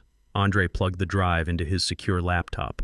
We watched the high-definition footage together in absolute silence. We watched Darius pulling books off my shelves looking for a key. We watched Chloe ripping the false bottom out of my oak desk. We listened to the audio recording where Chloe clearly stated her intention to dump my gentle wife into a state-run medical facility so they could seize her pension. Andre did not flinch. He just took meticulous notes on his yellow legal pad. Then I showed Andre the screen capture of Chloe's laptop. We watched her access the commercial banking portal for Lakeside Holdings Limited Liability Company. We watched her actively authorize an international wire transfer of $20,000 to the offshore trust account Andre had set up in the Cayman Islands. Andre paused the video right on the confirmation screen. He took off his wire-rimmed reading glasses and let out a low whistle. He told me that local police departments handle basic residential burglaries and stolen televisions. He said local detectives get overwhelmed with street-level crime and often let non-violent property crimes slip through the cracks of a broken justice system. But he explained that the Internal Revenue Service Criminal Investigation Division and the Federal Bureau of Investigation operate on an entirely different level of supreme authority. They do not care about a stolen safe in a residential basement. They care deeply about real estate shell companies being used to launder illicit funds across international borders. They care about corporate wire fraud and tax evasion. We spent the next 48 hours compiling the most devastating and comprehensive criminal dossier I had ever seen in my life. A logistics manager knows that if you want a shipment to arrive perfectly, you must provide an absolutely flawless manifest. We created a massive physical binder and a matching digital file.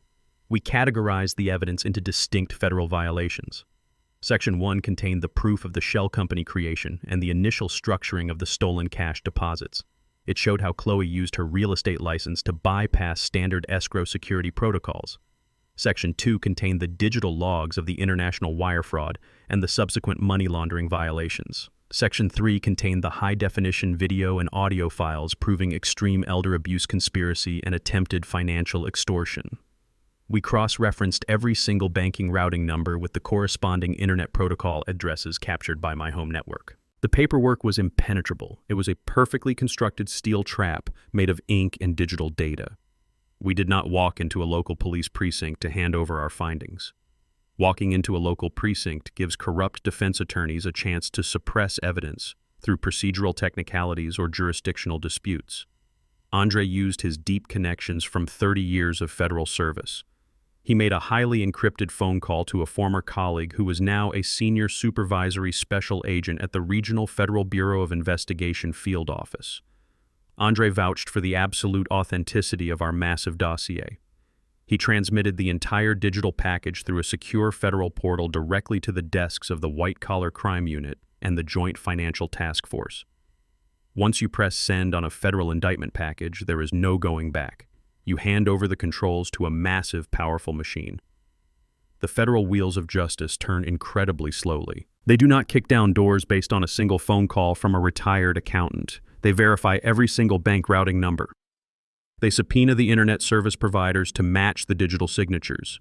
They request closed-door judicial reviews to secure comprehensive search and seizure warrants. They build an airtight steel cage around their targets before they ever make their physical presence known. I had to play the waiting game while the government did its highly classified work.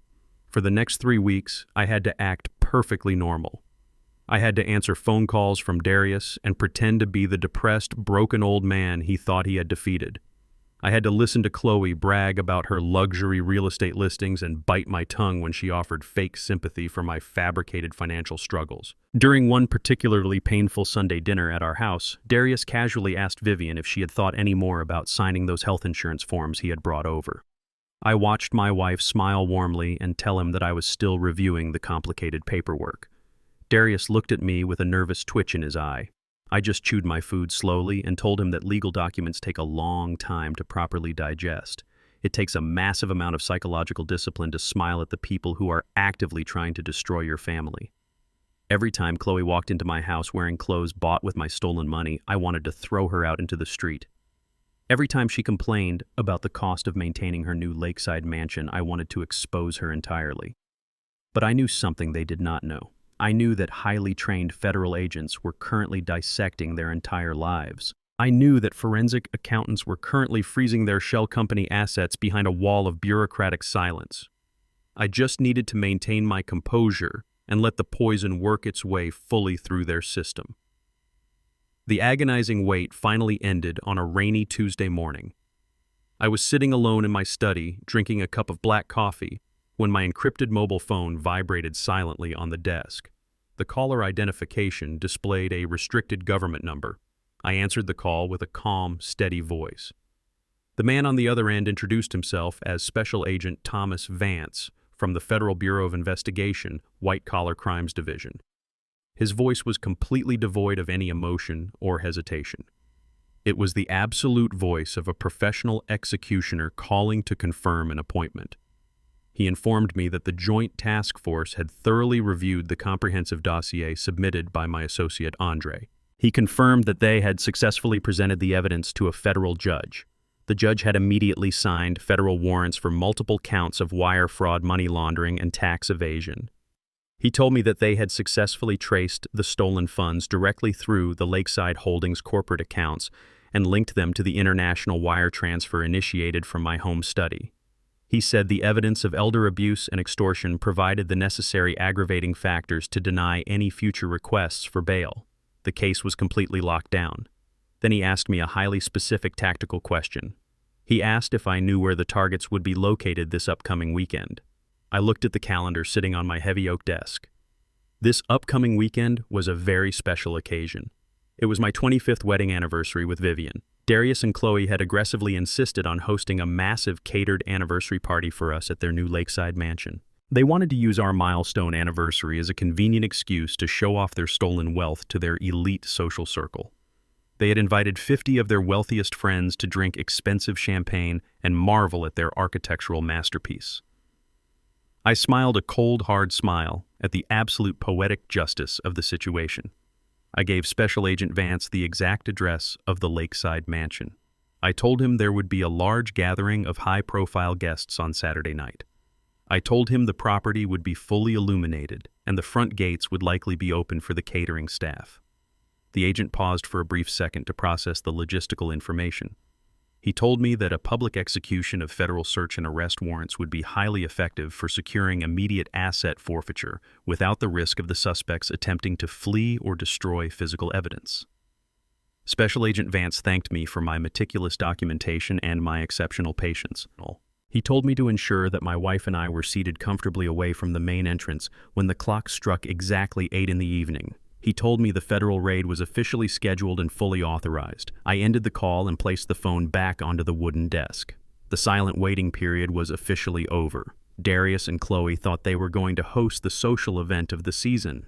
They thought they were going to toast to their fraudulent success in front of the entire city. They had absolutely no idea that their massive party was going to serve as the grand stage for their total annihilation. Saturday evening arrived with a crisp autumn chill hanging heavy in the air. Vivian and I drove up the winding private road leading to the highly exclusive gated lakeside community. The massive wrought iron gates swung open automatically as our 10-year-old sedan approached the brightly lit security checkpoint. The uniformed guards had our names highlighted on the premium guest list. We pulled into the long, sweeping cobblestone driveway of the sprawling mansion. Darius and Chloe had hired a professional valet service for the evening to impress their friends. A young man in a crisp white uniform opened the car door for Vivian. He looked slightly confused by our modest vehicle parked among the massive fleet of imported luxury sports cars and heavy premium utility vehicles. I handed him the keys and offered a polite, quiet smile. I adjusted the lapels of my simple department store suit. I offered Vivian my arm and we walked up the wide stone steps toward the heavy mahogany double front doors. The sheer scale of the anniversary party was a vulgar and disgusting display of stolen wealth. Darius and Chloe did not host this massive event out of love or respect for our 25 years of marriage. They used our silver anniversary as a convenient social prop. It was a thinly veiled excuse to invite the most elite members of their social circle and showcase their sudden massive fortune. When we stepped into the grand foyer, the air was thick with the heavy scent of expensive floral arrangements and designer perfumes. A live string quartet was playing soft classical music in the corner of the massive living room. Professional catering staff in immaculate black uniforms circulated smoothly through the crowd, carrying heavy silver trays loaded with imported caviar and perfectly seared Wagyu beef. There were at least 50 people scattered across the expansive first floor and the outdoor stone patio overlooking the dark, rippling lake. These were wealthy corporate executives, senior real estate brokers, and influential local politicians. Chloe was working the room with the practiced ease of a hungry predator. She wore a stunning floor-length emerald gown while holding a delicate crystal flute of imported champagne. She introduced Vivian and me to her wealthy colleagues with a condescending tone of voice usually reserved for adopting rescue animals. She presented us as the humble, hard-working parents who had struggled their entire lives to barely scrape by. She told her boss, a very wealthy real estate broker, that she and Darius simply had to throw us this lavish party because we could never afford anything remotely like it ourselves. The broker smiled a pitying smile and patted my shoulder. He told me I was very lucky to have such successful and generous children taking care of me in my twilight years. I simply nodded and thanked him for his kind words. I kept my face entirely blank. I knew this man was the owner of the brokerage firm Chloe used to launder my stolen gold. His pity meant absolutely nothing to me. Vivian stayed close to my side throughout the early evening. She felt entirely out of place in the glittering, intimidating room. She was wearing a simple, tasteful blue dress she bought on clearance 3 years ago. She looked around at the towering ceilings and the imported marble floors with a mixture of awe and deep, lingering sadness. She whispered to me that she felt like a complete stranger in her own son's house. She said Darius had changed so much that she barely recognized the arrogant man standing across the room, laughing loudly with a group of wealthy investors. I held her hand gently. I told her that true wealth is not measured by the size of a house or the cost of a catered party. I told her that we had something far more valuable than anyone else in this entire room. We had our pure integrity. I did not tell her that the very foundation of this beautiful mansion was built entirely on the ashes of my looted basement floor safe. I let her believe the peaceful illusion for just a little while longer. The evening progressed with an endless flowing river of expensive alcohol and hollow, empty conversations. I stood near the massive floor-to-ceiling windows watching the reflection of the party against the dark glass. I was calculating the physical logistical layout of the property. I noted the wide open front gates, the unobstructed main driveway, and the complete lack of secondary exit routes. A professional supply chain manager always evaluates the loading docks before a major delivery arrives. Tonight, the delivery was going to be absolute federal justice. At exactly 7:15 in the evening, the string quartet stopped playing their instruments. The large room grew quiet as Chloe glided down the grand curved wooden staircase to make a formal entrance. She had gone upstairs earlier to change into a second outfit for the evening. She now wore a sleek black velvet dress that left her collarbones completely bare. But her collarbones were not actually bare. Resting perfectly against her pale skin was a heavy vintage diamond necklace set in pure platinum. The center diamond was a flawless teardrop cut surrounded by dozens of smaller, intricate stones. The bright lighting from the massive crystal chandelier caught the facets of the diamonds, casting brilliant, sharp flashes of light across the room. The wealthy guests gasped in genuine admiration. They clapped their hands and complimented her exquisite, expensive taste. I felt Vivian's hand tighten around my arm with the crushing force of a steel vice. I looked down at my wife. The warm color had completely drained from her face, leaving her looking pale and terrified. Her eyes were wide open and her mouth was trembling uncontrollably. She let out a sharp, audible gasp that cut through the polite, quiet murmurs of the surrounding crowd. I knew exactly why she was reacting this way. That vintage diamond necklace was not just a piece of expensive jewelry to us, it was a priceless family heirloom. It had belonged to Vivian's late mother. It was the only physical memory Vivian had left of the woman who raised her from childhood. Vivian had entrusted that precious necklace to me 5 years ago for safekeeping. I had wrapped it carefully in soft black velvet and locked it inside the hidden floor safe in our basement right next to my gold carriage clock and the heavy stacks of $100 bills. Chloe walked gracefully across the polished marble floor directly toward us. She had a smug, victorious, and wicked smile plastered across her face. She wanted to show off her newest shiny accessory to the exact woman she had stolen it from. She stopped right in front of Vivian and took a delicate sip of her champagne. She asked Vivian if she was enjoying the beautiful party. Vivian could not even process the simple question. Her eyes were locked entirely on the diamond necklace resting on Chloe's chest. Vivian reached a shaking hand out, pointing a trembling finger at the platinum chain. She whispered that the necklace looked exactly like her mother's priceless heirloom.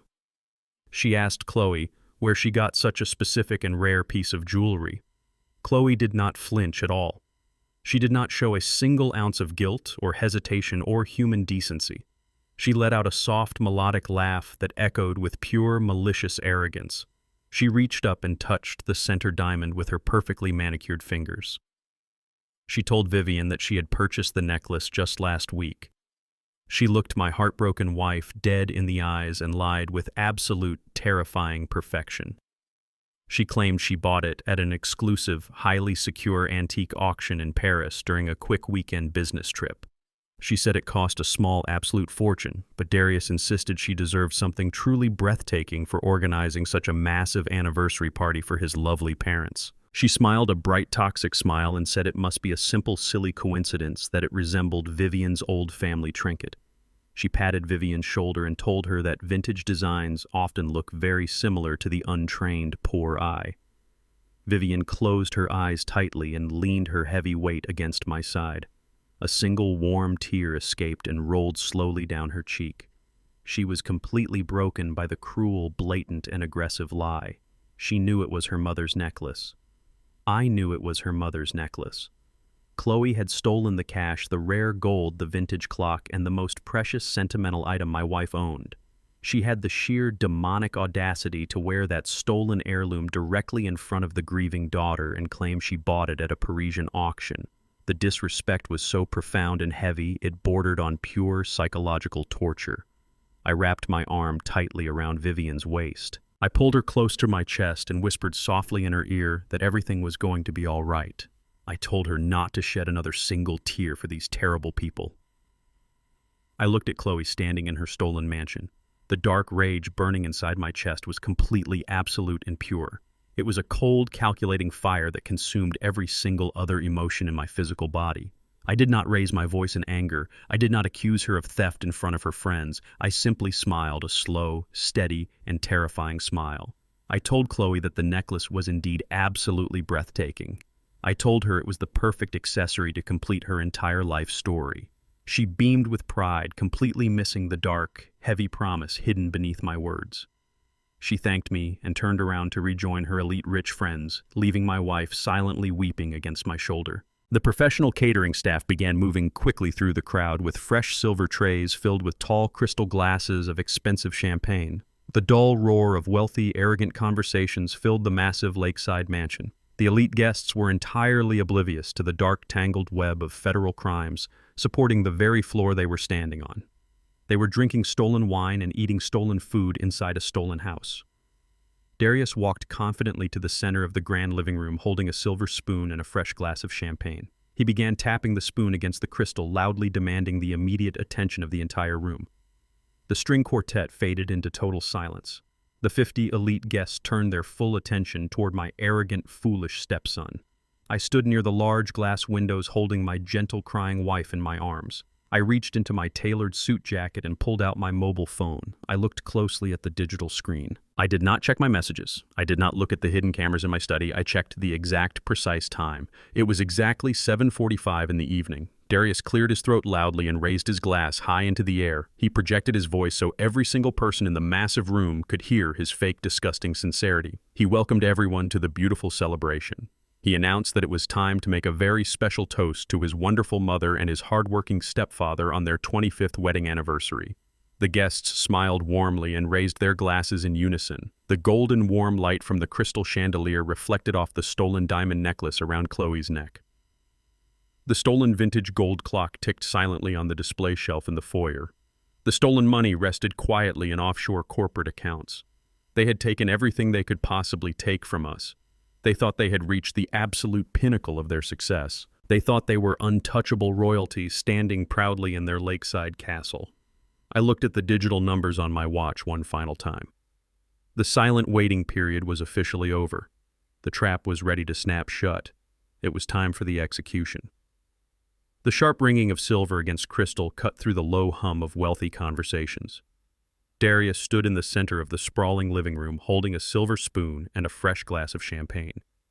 The live string quartet immediately stopped playing their instruments. The professional catering staff froze in place holding their heavy silver trays of imported appetizers. 50 elite guests turned their full attention toward my arrogant stepson. He adjusted the lapels of his $2,000 custom-tailored suit and flashed a bright, dazzling smile that belonged on a billboard. He looked like the absolute picture of a successful, generous patriarch. He had spent his entire life practicing how to look like a good man without ever actually putting in the hard work to become one. Darius cleared his throat loudly to ensure he had the absolute silence of the room. He welcomed his wealthy friends, his corporate colleagues, and the senior real estate partners. He told them how incredibly blessed he and Chloe felt to host such a beautiful gathering in their new lakeside home. He smoothly transitioned his speech toward the real reason for the party. He pointed his champagne glass toward the corner of the room where Vivian and I were standing. He asked the guests to raise their glasses to honor my wife and me on our 25th wedding anniversary. The crowd offered a warm, polite murmur of approval, but Darius was not finished. He needed to feed his massive ego. He needed to use our fabricated misery to elevate his own social standing. He lowered his voice to a soft, sympathetic tone. He told the room that the journey of life is often filled with unexpected and terrible hardships. He told his elite friends that just a few weeks ago, his loving parents were the victims of a ruthless and devastating home invasion. He said ruthless criminals had broken into our humble house and stolen the entire life savings we had worked so hard to build.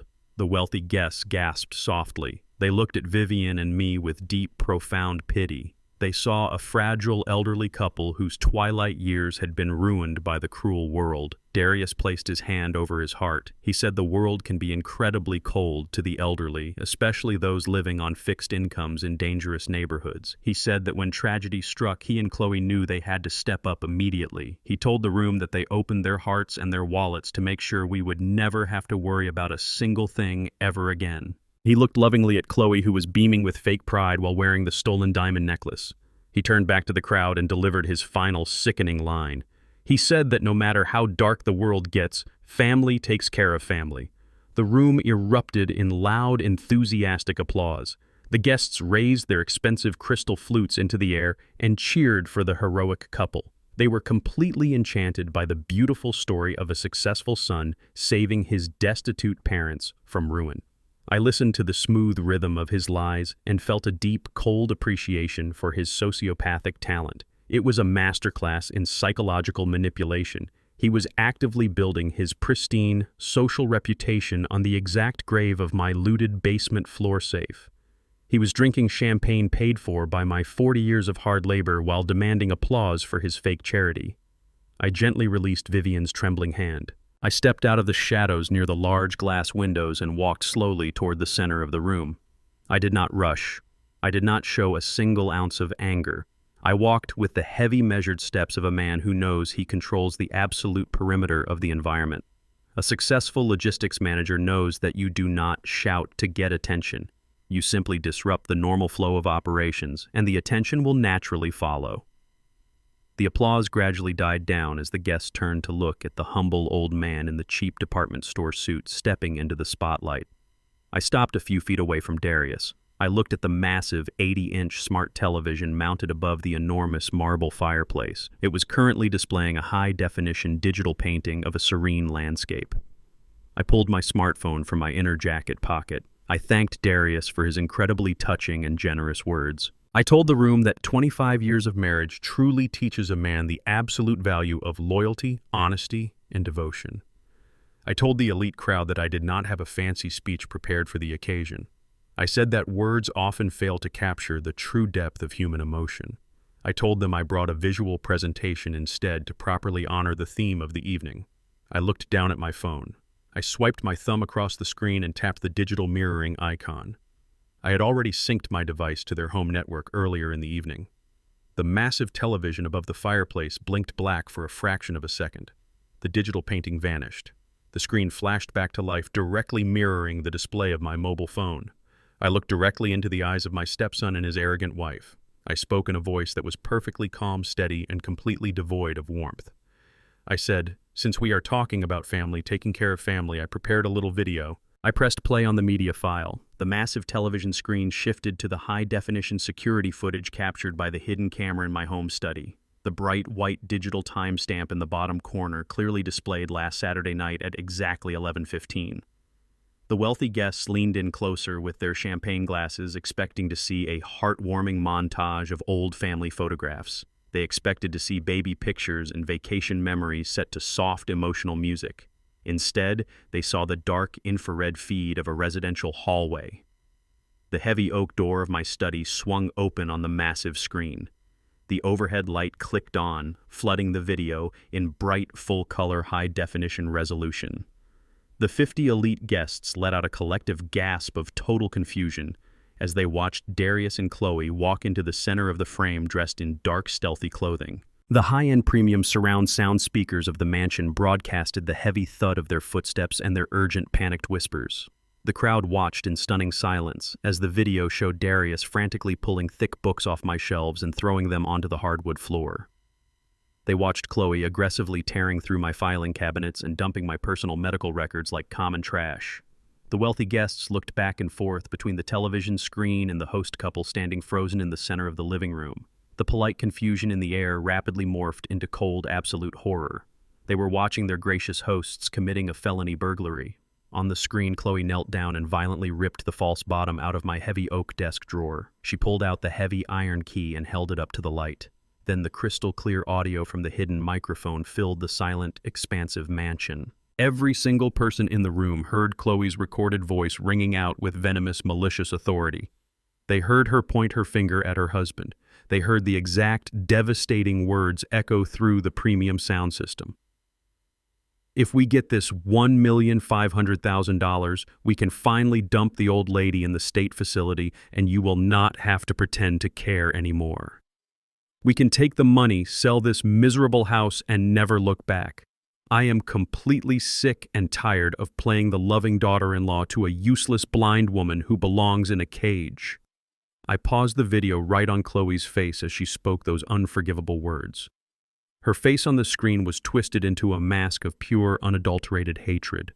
The silence that fell over the luxury lakeside mansion was heavier than concrete. It was the absolute terrifying vacuum of a bomb detonating in a closed space. Nobody breathed. Nobody moved a single muscle. The string quartet sat paralyzed, with their bows resting motionless on their cellos and violins. I looked around the crowd. A wealthy woman in the front row lost the grip on her crystal champagne flute.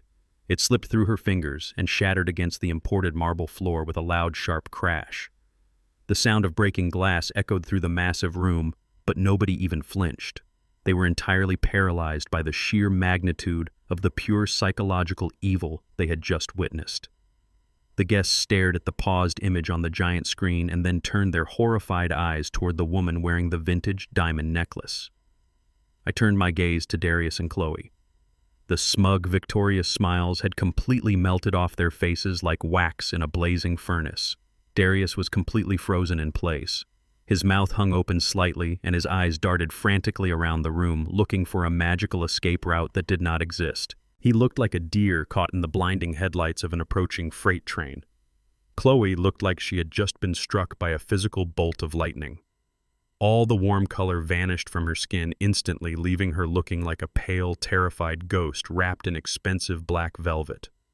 Her hand slowly moved up to clutch the stolen diamond necklace resting on her chest, as if she was trying to protect her own racing heart from the crushing weight of her exposed malice. I looked back at Vivian. She stood near the tall glass windows with her hands completely covering her mouth. The betrayal she felt must have been physically agonizing to endure. She was looking directly at the son she had raised, the boy she had defended and loved unconditionally for decades. She had just heard him stand in total silence on that high-definition video while his wife actively plotted to lock her inside a state medical asylum. The final beautiful illusion of our perfect loving family was entirely shattered into a million jagged, irreparable pieces. There was no going back from this exact moment in time. The social execution had successfully begun and the heavy steel blade was dropping fast. The paused image of Chloe's face, twisted in absolute malicious hatred, remained frozen on the massive 80-inch television screen. For 10 agonizing seconds, the entire room of 50 wealthy guests was completely dead silent. The silence was so profound and heavy, it felt like the air had been sucked directly out of the sprawling luxury living room. Nobody dared to take a single breath. The elite corporate executives, the senior real estate partners, and the influential local politicians were entirely paralyzed. They had come to celebrate a 25th wedding anniversary and drink expensive imported champagne. Instead, they had just been forced to watch high-definition video evidence of their gracious hosts committing a felony burglary and actively plotting extreme elder abuse. The suffocating quiet was suddenly shattered by a piercing, hysterical scream. Chloe snapped out of her frozen state of shock. She dropped her crystal champagne flute onto the imported marble floor. She abandoned every single ounce of her carefully cultivated high society grace. She scrambled across the room, acting like a desperate, trapped animal. She shoved past two of her wealthy friends, almost knocking an older woman to the ground. She lunged frantically across the expensive leather furniture, desperately reaching for the television remote control sitting on the glass coffee table. She grabbed the small device with shaking, manicured hands and mashed her fingers wildly against the buttons. The television screen finally blinked black. The terrible, incriminating image vanished from the living room. But the absolute catastrophic damage was already done. Turning off the screen could not erase the memory of her wicked words from the minds of 50 highly influential witnesses. Chloe stood by the dark television, breathing heavily. Her chest was heaving up and down rapidly. The stolen vintage diamond necklace rested against her skin, catching the light of the crystal chandelier with her frantic, panicked movements. She looked at the crowd of her elite peers with wide, terrified eyes. The guests began to physically step backward.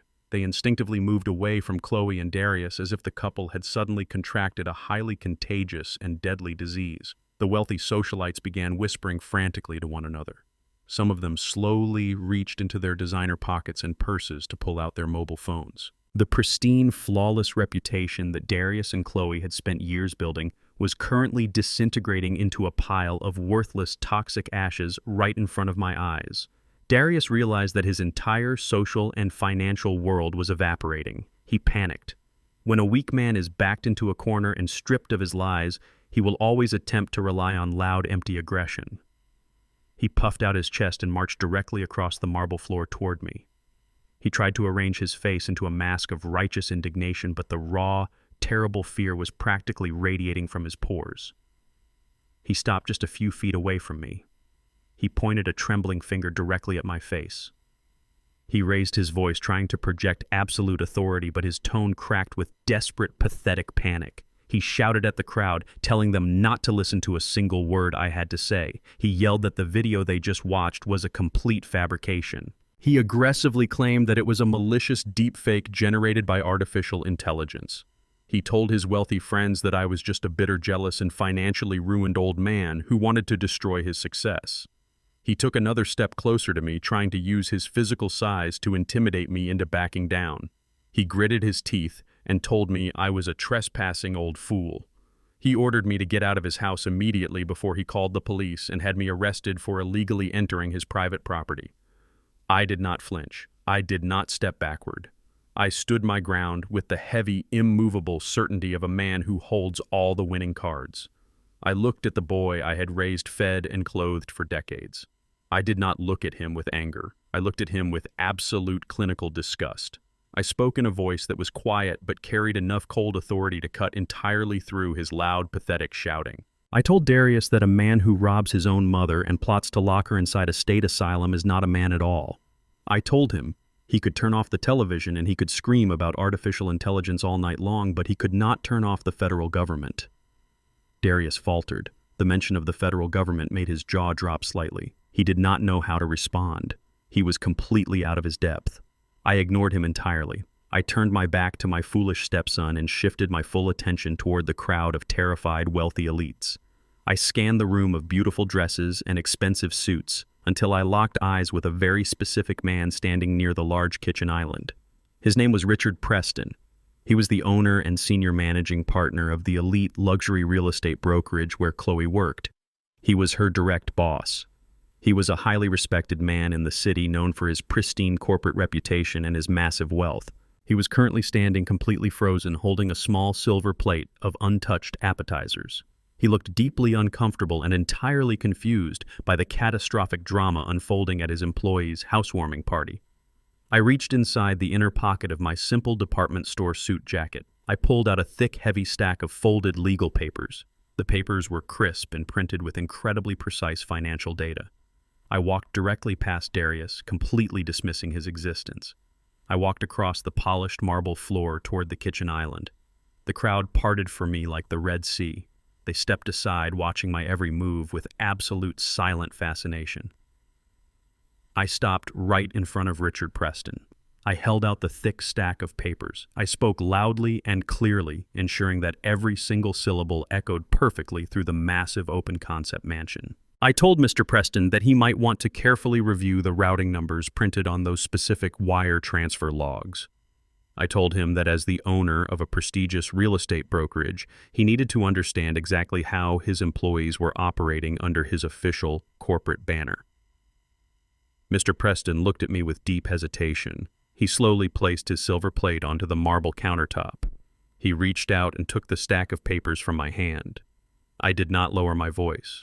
I wanted Chloe to hear every single word. I wanted the entire room to understand the exact mechanics of her criminal arrogance. I explained to the silent room that Chloe did not just purchase this beautiful $1-million lakeside mansion with stolen money. I revealed that she had actively used his prestigious brokerage firm to execute a highly illegal and complex money laundering operation. I told the crowd that she bypassed the standard corporate escrow security protocols. She used her licensed agent credentials to establish a fraudulent shell company named Lakeside Holdings Limited Liability Company. I explained that she had taken $850,000 in stolen rare gold and untraceable cash, liquidated it through an international gray market broker, and funneled it directly through his clean corporate accounts to purchase this very house. I watched the realization hit the wealthy crowd. The guests gasped audibly. They finally understood that they were not just standing inside a house bought with stolen money. They were standing inside an active federal crime scene. I looked directly at Mr. Preston. I told him that Chloe had forged official financial disclosures using the strict legal letterhead of his company. I told him she had dragged his entire professional reputation, his corporate accounts, and his state-issued brokerage license directly into the center of a Class A federal felony. Mr. Preston lowered his head and began reading the documents. His eyes scanned the highlighted banking transactions. He saw the exact dates matching the timeline of my robbery. He saw the massive structured cash deposits. He saw the international wire transfer receipts, and most importantly, he saw his own company license number permanently attached to the fraudulent shell company documents. The physical reaction was immediate and absolute. The warm, healthy color drained completely from his face, leaving his skin looking like pale gray ash. His hands began to tremble violently, causing the thick stack of papers to shake. He realized in real time that his entire business empire, his flawless reputation, and his personal freedom were now caught directly in the crosshairs of a massive federal investigation. He knew that the Internal Revenue Service and the Federal Bureau of Investigation would soon be tearing through his corporate ledgers looking for any sign of his own complicity. Chloe had exposed him to absolute ultimate ruin just to buy a house she could never actually afford. He slowly lowered the papers. He did not look at me. He looked straight across the massive living room directly at Chloe. She was standing frozen near the dark television screen.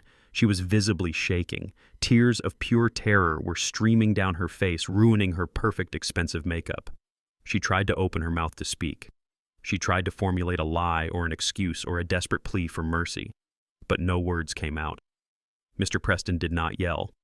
He did not cause a chaotic scene. He spoke in a voice that was incredibly quiet but sharper than a surgical razor blade. The absolute silence of the room amplified his words so they struck like physical blows.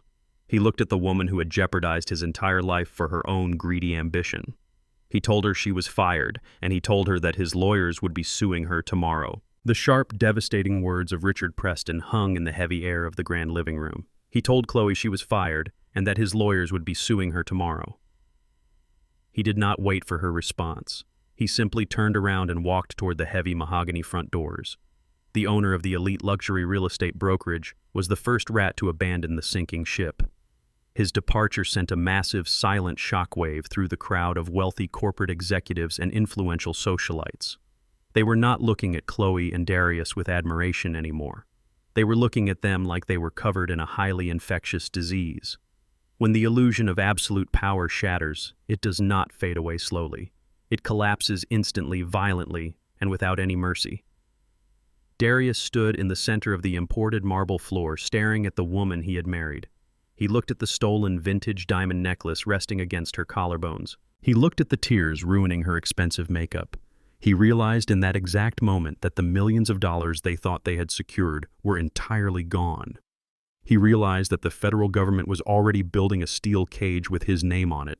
A coward will always reveal his true nature when the walls begin to close in.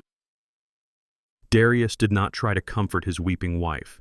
He did not step forward to protect her from the crushing judgment of the room. He turned on her with the vicious desperation of a trapped animal, his face twisted into an ugly mask of pure panic and raw anger. He pointed a shaking finger directly at Chloe's face.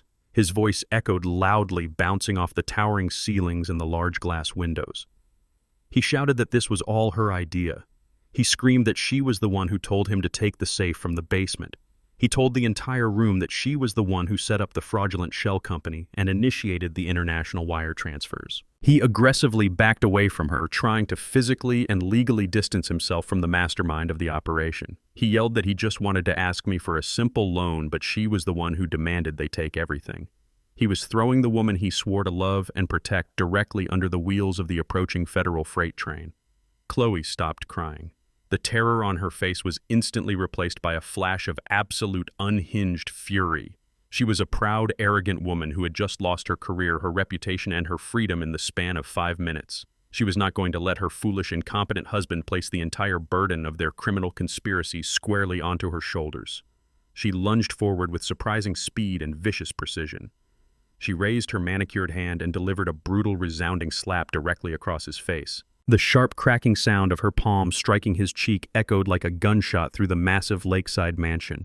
Darius stumbled backward, clutching his reddened face in total shock. Chloe screamed right back at him. She called him a pathetic, weak little boy. She shouted that he was the one who provided the 12-digit security code to the basement alarm. She told the room that he was the one who physically carried the heavy bags of rare gold coins out of my house while I was at the hospital with my wife. She yelled that he gladly spent the stolen money to pay off his miserable sports betting debts and buy his brand new luxury Porsche.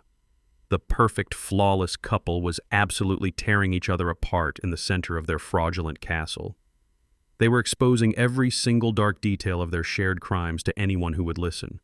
They screamed insults and hurled devastating accusations at one another, destroying whatever tiny fragments of their marriage still existed. It was a spectacular and disgusting display of pure human greed collapsing in on itself. I stood quietly near the large windows, holding Vivian securely against my side. I watched them destroy themselves, and I felt absolutely nothing but a cold, clinical sense of justice. A supply chain manager knows that when a poorly constructed system is put under extreme pressure, it will always fracture at the weakest connection point. Their marriage was built entirely on a foundation of stolen money and arrogant entitlement.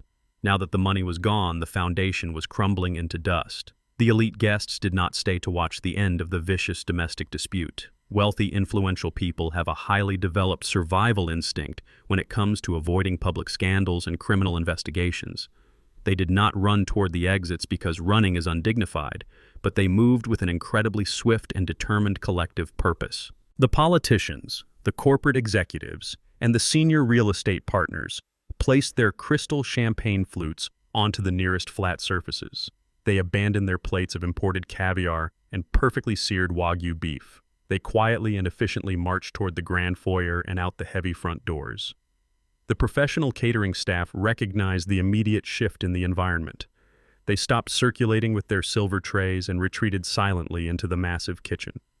The string quartet packed away their cellos and violins with practiced speed and vanished through the side exit. Within 10 minutes, the sprawling million-dollar mansion was almost entirely empty. The grand housewarming anniversary party had completely evaporated. The only people left in the massive living room were me, Vivian, and the two criminals who were still screaming at each other over the ashes of their ruined lives. Darius shouted that he was going to call a defense attorney and testify against her. Chloe screamed that she would tell the prosecutors everything about his illegal gambling rings. They were entirely consumed by their own bitter, panicked warfare. They were completely unaware of the world outside the thick glass windows. But I was not unaware. I was watching the dark night sky with absolute patient anticipation. I felt a subtle vibration beneath my feet. It was a low, heavy rumble that traveled through the imported marble floors. It was not the sound of a single vehicle. It was the synchronized mechanical growl of multiple heavy-duty engines approaching rapidly. I looked out through the massive floor-to-ceiling windows, overlooking the pristine cobblestone driveway. The dark, peaceful night was suddenly and violently shattered by a blinding explosion of intense, strobing lights. Brilliant flashes of piercing red and vibrant blue cut through the darkness outside, illuminating the sweeping front lawn and reflecting sharply against the glass panes of the mansion. The rapid, chaotic strobing cast long, terrifying shadows across the living room walls. The heavy engines roared aggressively as a fleet of massive vehicles tore up the long, winding driveway. Darius and Chloe finally stopped screaming. They froze in place, instantly silenced by the overwhelming visual assault of the emergency lights flashing outside their windows. They slowly turned their heads toward the front of the house. Their faces were washed in alternating waves of bright red and harsh blue. The reality of their situation had finally arrived at their doorstep. Darius took a shaky step backward. He stammered that the local police must have been called by one of the wealthy guests because of the noise. Chloe shook her head slowly. Her eyes were wide with a deep, primal terror. She knew that local police did not arrive with this level of overwhelming force for a simple noise complaint. I watched through the glass as 4 massive matte black utility vehicles aggressively surrounded the brand-new Porsche parked in the center of the driveway. These were not standard local police cruisers. They were heavy, armored government vehicles with dark-tinted windows and reinforced steel bumpers. They parked at strategic tactical angles, completely blocking any possible escape route from the property.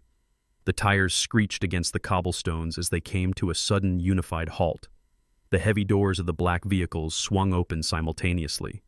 Men and women stepped out into the strobing lights, moving with absolute precise military coordination. They were not wearing the standard blue uniforms of the local municipal police department. They were not carrying simple citation clipboards. They were wearing dark, heavy tactical gear. They moved swiftly to secure the entire perimeter of the sprawling estate.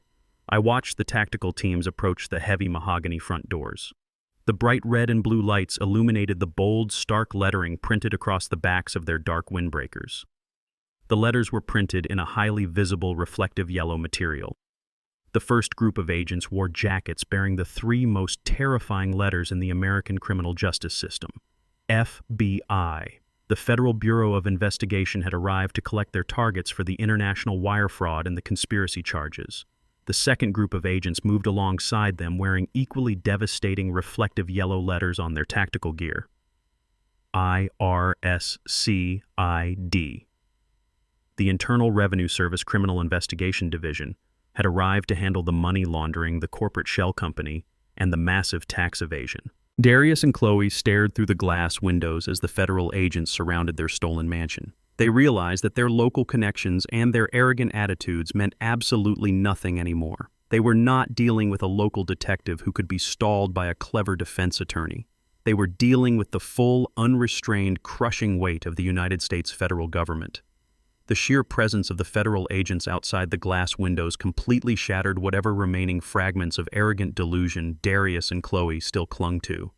A local police officer might ask polite questions and wait patiently in the foyer for an explanation. Federal tactical agents do not ask polite questions when executing a fully authorized multi-agency raid. They move with the deliberate, overwhelming purpose of an avalanche. I could hear the heavy boots marching up the front stone steps. I could hear the sharp, commanding voices coordinating the perimeter lockdown. They were securing the backyard patio, they were securing the four-car garage, they were establishing an impenetrable net around the property to ensure that neither the suspects nor any physical evidence could possibly slip through the cracks. Chloe stumbled backward away from the floor-to-ceiling windows. She bumped into the heavy glass coffee table, knocking over a decorative vase. The vase crashed to the floor, spilling water and expensive flowers across the polished marble. She did not even look down. She was hyperventilating, gasping for air, as if the oxygen in the room was rapidly burning away. She reached up and desperately unclasped the stolen vintage diamond necklace from her throat. She let the priceless platinum heirloom drop from her trembling fingers. It fell silently onto the plush area rug. She was instinctively trying to shed the physical evidence of her crimes, but she was far too late. The federal agents already had the bank transaction logs, the wire transfer receipts, and the international routing numbers securely filed in their comprehensive evidence dossiers. Dropping a stolen necklace onto a rug was like trying to stop a hurricane by putting up an umbrella. Darius looked absolutely pathetic. He was breathing heavily through his mouth. He looked at the heavy mahogany front doors and then looked wildly at the back patio sliding doors. His brain was caught in a primitive survival loop calculating impossible escape routes. He took a hesitant step toward the back of the house. I spoke up, breaking the heavy silence in the room. I told him that running from the Federal Bureau of Investigation is a guaranteed way to upgrade a nonviolent white-collar crime into an immediate federal manhunt. I told him that the tactical agents waiting outside the patio doors would not hesitate to throw him to the ground and place him in heavy steel restraints if he tried to flee the scene. I advised him to stand completely still and accept the consequences of his profound arrogance. He stopped moving. He slowly turned his head to look at me. The hatred and the absolute terror in his eyes were entirely overwhelming. He realized that I had orchestrated this entire scenario with the cold, mechanical precision of a master tactician. He realized that the old man he dismissed as a foolish burden had systematically constructed an inescapable federal trap right underneath his feet. He opened his mouth to speak, but before he could utter a single word, the heavy mahogany front doors were aggressively pushed open. The flashing red and blue lights spilled directly into the grand foyer, casting long, chaotic shadows across the expensive imported walls. The federal agents stepped inside the mansion, ending the game permanently. I stood quietly near the large floor-to-ceiling glass windows, keeping my arm wrapped protectively around my wife Vivian. The heavy mahogany double doors of the lakeside mansion burst open with terrifying force. The sheer physical power of the federal tactical team completely shattered the quiet stillness of the grand foyer. Over a dozen agents flooded into the massive living room, moving with absolute military precision. They wore dark tactical vests with the bright yellow acronyms of the Federal Bureau of Investigation and the Internal Revenue Service printed boldly across their chests. Their heavy combat boots stomped violently against the polished, imported marble floors, echoing like thunder through the sprawling estate. The warm, golden light from the crystal chandelier above illuminated their grim, determined faces. They did not shout wildly like local police officers breaking up a minor domestic dispute. They moved with the cold, silent efficiency of a highly trained surgical strike team executing a meticulously planned federal takedown. They fanned out across the vast open-concept space, instantly securing all the physical exit routes and establishing absolute total control over the environment. I watched the spectacular collapse of my stepson's fraudulent empire unfold exactly as I had orchestrated it. A tall, imposing man wearing a dark tailored suit over a Kevlar vest stepped confidently through the ring of armed agents. He walked directly toward the center of the living room where Darius and Chloe were standing, completely paralyzed by pure, unadulterated terror. I instantly recognized the authoritative posture of the man approaching them. It was Special Agent Thomas Vance, the senior investigator from the White Collar Crimes Division who had called me on my encrypted mobile phone just a few days ago. He held a thick leather-bound folder in his left hand containing the massive digital dossier of undeniable financial evidence my old friend Andre and I had carefully compiled. Special Agent Vance did not look at the expensive contemporary art hanging on the walls or the extravagant catering spread abandoned on the kitchen island. His piercing gaze was locked solely on the two criminals who had foolishly believed they could outsmart the United States government. He stopped exactly 3 feet in front of Chloe. The arrogant luxury real estate agent who had ruthlessly mocked my fabricated poverty just weeks ago was now physically trembling so violently that her knees could barely support her weight. Special Agent Vance opened his leather folder and spoke in a voice that was completely devoid of any human warmth or sympathy. He officially identified himself and informed Chloe that she was currently the primary subject of a massive multi-agency federal investigation. He did not ask her any preliminary questions or offer her any opportunity to explain away her actions. He simply began reading the extensive list of catastrophic felony charges that had been formally authorized by a federal judge. He told her she was being placed under immediate arrest for multiple counts of international wire fraud. He listed the specific charge of executing a complex money laundering conspiracy through a licensed corporate entity. He added the severe federal charge of aggressive tax evasion regarding the illicit transfer of stolen assets to an offshore trust account located in the Cayman Islands. Every single word he spoke struck Chloe like a physical blow to her chest. She let out a pathetic whimpering sound as the absolute crushing reality of her bleak future washed over her mind. Special Agent Vance calmly recited her Miranda rights, advising her that anything she said could and absolutely would be used against her in a federal court of law. 2 female federal agents stepped forward from the tactical perimeter. They grabbed Chloe's arms and forcefully spun her around so she was facing the dark television screen. They pulled her arms behind her back with practiced clinical efficiency. The sharp metallic clicking sound of heavy steel handcuffs ratcheting tightly around her wrists echoed loudly through the silent mansion. Chloe gasped and began to cry uncontrollably. The tears streamed down her face, completely ruining her pristine, expensive makeup. The woman who thought she was untouchable royalty was now securely restrained like a common street-level criminal. Darius watched his wife being handcuffed in absolute silent horror. His mouth opened and closed, but he could not produce a single coherent syllable. He had spent his entire adult life running away from his responsibilities and relying on his mother to fix his endless series of miserable failures. But there was no one left in the world to fix this catastrophic disaster. A second team of federal agents aggressively approached Darius. They did not offer him the same professional distance they had initially given his wife. One agent grabbed Darius by the shoulder and shoved him roughly against the smooth marble surface of the fireplace mantel. The agent patted him down for concealed weapons before pulling his arms forcefully behind his back. The second set of heavy steel handcuffs clicked shut, locking my foolish stepson into the grim reality of the federal justice system. Darius squeezed his eyes shut and let out a loud, pathetic sob. He was arrested for his active participation in the residential burglary, his complicity in the money laundering conspiracy, and his explicit documented intent to commit severe elder abuse. The man who had worn a $2,000 custom suit to toast his own fake generosity was now weeping openly while federal agents searched his pockets for illicit contraband. I looked away from the pathetic display and watched a different group of agents moving swiftly through the rest of the sprawling mansion.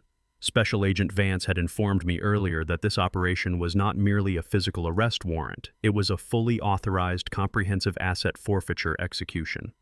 When criminals use stolen money to purchase luxury items, the federal government does not simply leave those items behind. They seize absolutely everything derived from the proceeds of the documented crimes. An agent walked over to the heavy mahogany front doors carrying a large stack of bright red legal stickers. He peeled the backing off one of the thick adhesive labels and slapped it violently against the expensive wood. The bold black text on the red sticker officially declared that the entire property had been formally seized by the United States Department of the Treasury. The beautiful $1 million lakeside mansion, the imported marble floors, the towering crystal chandeliers, and the expansive waterfront patio no longer belonged to Darius and Chloe. The shell company, known as Lakeside Holdings Limited Liability Company, was entirely dissolved, and every single asset connected to it was now the absolute property of the federal government. I turned my head and looked out through the massive floor-to-ceiling glass windows. The bright red and blue emergency lights were still flashing wildly across the pristine cobblestone driveway. A massive heavy-duty flatbed tow truck had bypassed the tactical vehicles and reversed slowly toward the center of the driveway. Two agents dressed in dark windbreakers were standing next to the gleaming metallic black 2025 Porsche 911. It was the same luxury sports car Darius had proudly parked right in front of my 10-year-old sedan just hours ago. The agents attached thick, heavy metal chains to the undercarriage of the expensive vehicle. They signaled to the operator of the tow truck. The powerful mechanical winch groaned loudly as it slowly dragged the $150,000 sports car up the steep metal ramp of the flatbed. Darius had bought that beautiful machine using the exact cash he had stolen from my basement safe. He thought the car was a symbol of his ultimate success. Now it was just another piece of physical evidence being hauled away to a bleak government impound lot. The federal agents were systematically stripping them of every single thing they had stolen. The tactical team leaders began to physically guide the handcuffed suspects toward the front doors.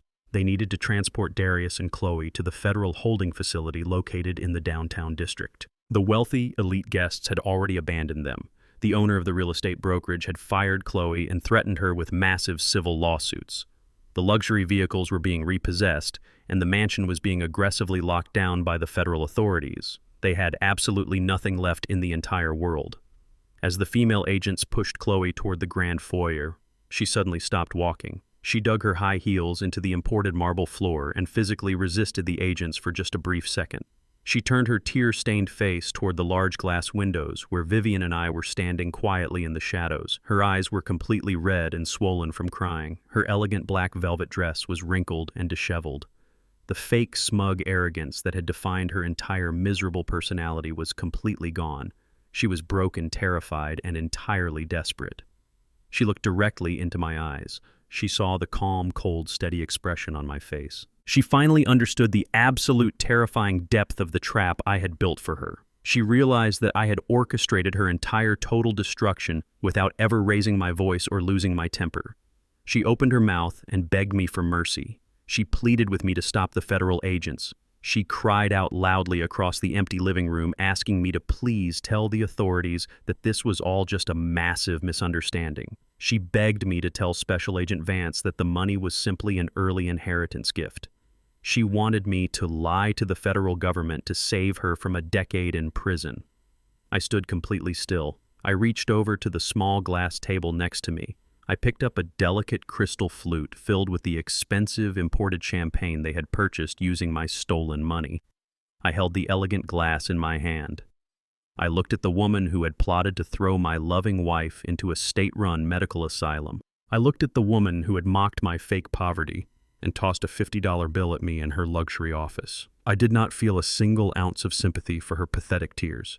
I slowly raised the crystal flute to my lips and took a small, deliberate sip of the sweet, cold champagne. I lowered the glass and looked her dead in the eyes. I spoke in a voice that was perfectly calm and completely devoid of any mercy. I told her I could not possibly help her fight a federal indictment. I reminded her of the exact cruel words she had spoken to me just a few days ago. I told her I could not fund her legal defense because I was just a broken, miserable, broke old man.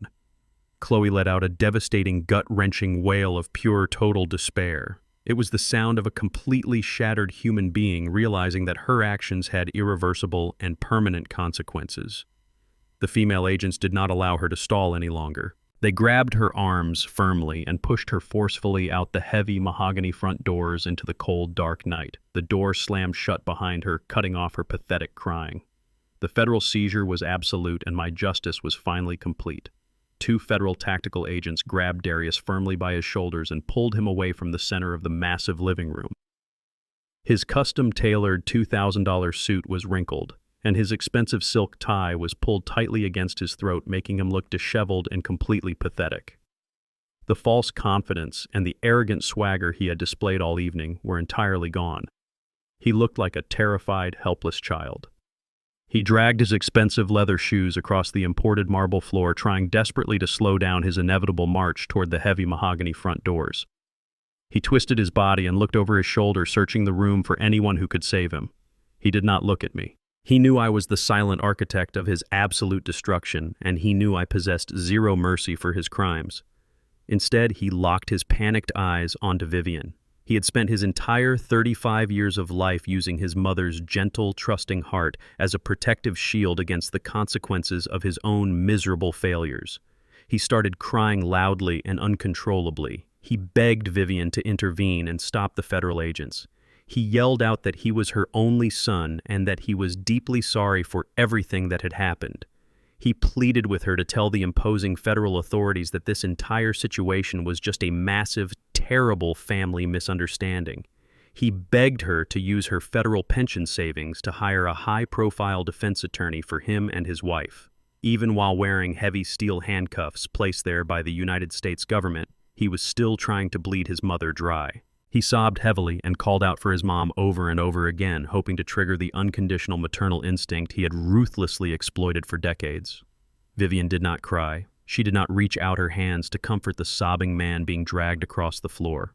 The woman standing quietly next to me was no longer the frightened, confused victim from 2 weeks ago who thought violent street criminals had invaded our home. The profound absolute betrayal had burned away all of her soft, naive edges and replaced them with cold, hardened steel. She reached into her simple blue handbag and pulled out a folded stack of thick legal papers. It was the exact same stack of documents Darius had placed on our coffee table when he tried to trick her into signing away her autonomy and her freedom. It was the medical power of attorney and the formal legal petition to declare her legally blind and mentally incompetent. Vivian walked slowly and deliberately toward the federal agents holding her son. The agents paused their march for just a brief second, allowing the mother to speak to her restrained child one final time. Vivian unfolded the heavy legal documents and held them up high so Darius could clearly see the bold black text printed across the top of the pages. She did not raise her voice to match his frantic screaming. She spoke with a chilling, absolute calmness that perfectly mirrored my own quiet rage. She asked him if he remembered bringing these exact papers into her living room. She asked him if he remembered smiling warmly in her face and handing her a cup of coffee while actively planning to lock her inside a miserable state-run medical asylum. Darius choked violently on his own pathetic tears. He tried to mumble a desperate, broken excuse about simply wanting to ensure she had access to proper medical care in her old age, but the disgusting lie died instantly in his dry throat. He knew she had heard the crystal-clear audio recording of his wife demanding that the old lady be dumped in a state facility. He knew the absolute truth was fully exposed for the entire world to see. Vivian looked at him with cold, dead eyes. The radiant maternal warmth that had defined her entire existence was completely and permanently extinguished. She told him that a real son protects his mother when she grows old and vulnerable. She told him that a real son honors the massive sacrifices his parents made to provide him with a safe and comfortable life. She looked directly into his wide, terrified eyes and delivered the final, crushing, emotional blow to his miserable, corrupted soul. She said, "You died to me the moment you tried to put me in a cage for money." Darius physically collapsed upon hearing those words. His knees buckled completely, and the two federal agents had to forcefully hoist his dead weight back onto his feet. He wailed in absolute, pure agony because he finally realized that he had completely destroyed the only genuine source of unconditional love he had ever known in his entire life. He had willingly traded a loyal, devoted mother for a pile of stolen gold coins and an arrogant, toxic wife who had just slapped him across the face in front of 50 people. Now he had absolutely nothing left in the world. The agents pulled him firmly toward the grand foyer. They marched him out the heavy mahogany doors and down the wide stone steps, leaving the shattered remnants of his fake, perfect life behind. I kept my hand resting gently and protectively on Vivian's lower back as we followed them outside into the cool, crisp night air. The flashing red and blue emergency lights illuminated the sprawling lakeside estate, casting long, chaotic shadows across the perfectly manicured front lawn. We watched the federal agents secure Darius in the back seat of a heavy armored utility vehicle. Chloe was already locked inside a separate black vehicle, crying hysterically and pounding her head against the reinforced safety glass window. The massive flatbed tow truck was securing the final heavy metal chains around the brand new black Porsche. The beautiful million-dollar property was completely swarming with government personnel who were meticulously documenting every single luxury asset purchased with my stolen retirement funds. A senior tactical agent approached the front of the massive house and pulled the heavy mahogany double doors shut. The loud, definitive click of the heavy brass locks echoed through the quiet night air. He placed thick strips of bright red federal seizure tape across the door frames, ensuring that nobody could ever enter the fraudulent mansion again. The elegant high society housewarming anniversary party was officially a secured active federal crime scene. The expensive catered food, the imported crystal champagne flutes, and the beautiful live string quartet were nothing but rapidly fading memories of a completely destroyed criminal enterprise. Vivian and I walked slowly down the long, sweeping cobblestone driveway. The crisp autumn wind felt incredibly refreshing against my tired face. It felt exactly like breathing pure, clean, untainted freedom. We walked past the intimidating fleet of federal utility vehicles and the blinding flashing lights without looking back. We reached our 10-year-old humble sedan parked quietly at the very edge of the property line. I unlocked the passenger door and gently helped my wife inside the vehicle. She sat back in the comfortable worn cloth seat and let out a long, incredibly heavy sigh. She did not turn her head to look at the seized luxury mansion or the armored vehicles holding her treacherous son and his wicked wife. She kept her eyes focused straight ahead, looking forward at the dark, quiet road leading back to our real home. I walked around the back of the sedan and slid into the driver's seat. I put the metal key in the ignition and started the reliable, quiet engine. I placed my hands firmly on the steering wheel and looked at the federal tactical teams finalizing their massive operation in the rearview mirror. I did not just orchestrate a simple revenge plot to get my money back. I did not just want to embarrass my greedy stepson and his arrogant wife in front of their wealthy elite friends. Public humiliation is a temporary wound, and stolen money can eventually be earned back through hard work. I wanted to deliver a punishment that was absolute, permanent, and completely inescapable. When a criminal is convicted of standard state-level property crimes, they often negotiate highly lenient plea deals with local prosecutors. They get significantly reduced sentences for demonstrating good behavior. They get released on early parole due to severely overcrowded local state prisons. They serve a fraction of their time and walk back into society, ready to steal again. But I made absolutely sure that Chloe and Darius crossed international banking lines. I made sure they triggered the supreme jurisdiction of the Federal Bureau of Investigation and the Internal Revenue Service Criminal Investigation Division. I built an invisible steel trap that forced them to commit highly documented Class A federal felonies. The federal justice system operates on an entirely different level of supreme, unforgiving authority. In the federal prison system, there is absolutely no parole for white-collar financial crimes. When a federal judge strikes a gavel and sentences you to serve 10 years in a maximum security facility, you sit inside a concrete box for exactly 10 years. There are no early releases and there are no second chances. I ensured that they would spend the next decade of their lives locked inside the exact same kind of miserable cage they had so eagerly prepared for my innocent wife. I shifted the car into drive and pulled away from the chaotic, flashing emergency lights of the seized lakeside mansion. I drove smoothly through the massive wrought iron gates of the exclusive neighborhood and merged onto the dark, quiet highway leading back to the city. Darius and Chloe thought they were brilliant, untouchable masterminds. They thought they could casually discard the elderly people who built their foundation and sail off into a luxurious stolen sunset. They had absolutely no idea that their massive arrogance had just traded their entire bright future for a guaranteed decade inside a cold federal penitentiary. The trap had worked flawlessly. The toxic parasitic infection had been completely and surgically removed from our peaceful lives. We were finally driving home together, and for the first time in weeks, I felt absolutely perfectly safe. 6 months later, the heavy gears of the federal justice system finally ground to a complete and absolute halt. I sat in the front row of the polished mahogany gallery inside the federal district courthouse. The room smelled of old wood floor wax and strict, unyielding authority. Vivian sat quietly next to me, holding my right hand resting on my knee. She was no longer crying. The tears she had shed for her treacherous son had completely dried up months ago, leaving behind a quiet, hardened resolve. We were simply there to witness the final closing chapter of the terrible nightmare they had forced upon us. We waited in the silent gallery as the heavy side door of the courtroom opened. 2 armed federal marshals escorted Darius and Chloe into the large room. They were no longer wearing $2,000 custom-tailored suits or imported velvet designer dresses. The extravagant illusion of their stolen wealth had been completely stripped away by the harsh reality of the penal system. They were both wearing standard-issue bright orange prison jumpsuits. Their wrists and ankles were bound in heavy steel chains that rattled loudly against the polished floor with every slow step they took. Chloe had lost a significant amount of weight. Her blonde hair was entirely dull and unkempt. The smug, arrogant superiority that had defined her entire miserable personality was completely gone, replaced by a hollow blank stare of total defeat. Darius looked completely broken. The false confidence he used to mask his deep insecurities had evaporated, leaving him looking like a pathetic, frightened child. When a coward is faced with the crushing weight of a federal indictment, loyalty is the very first thing they abandon.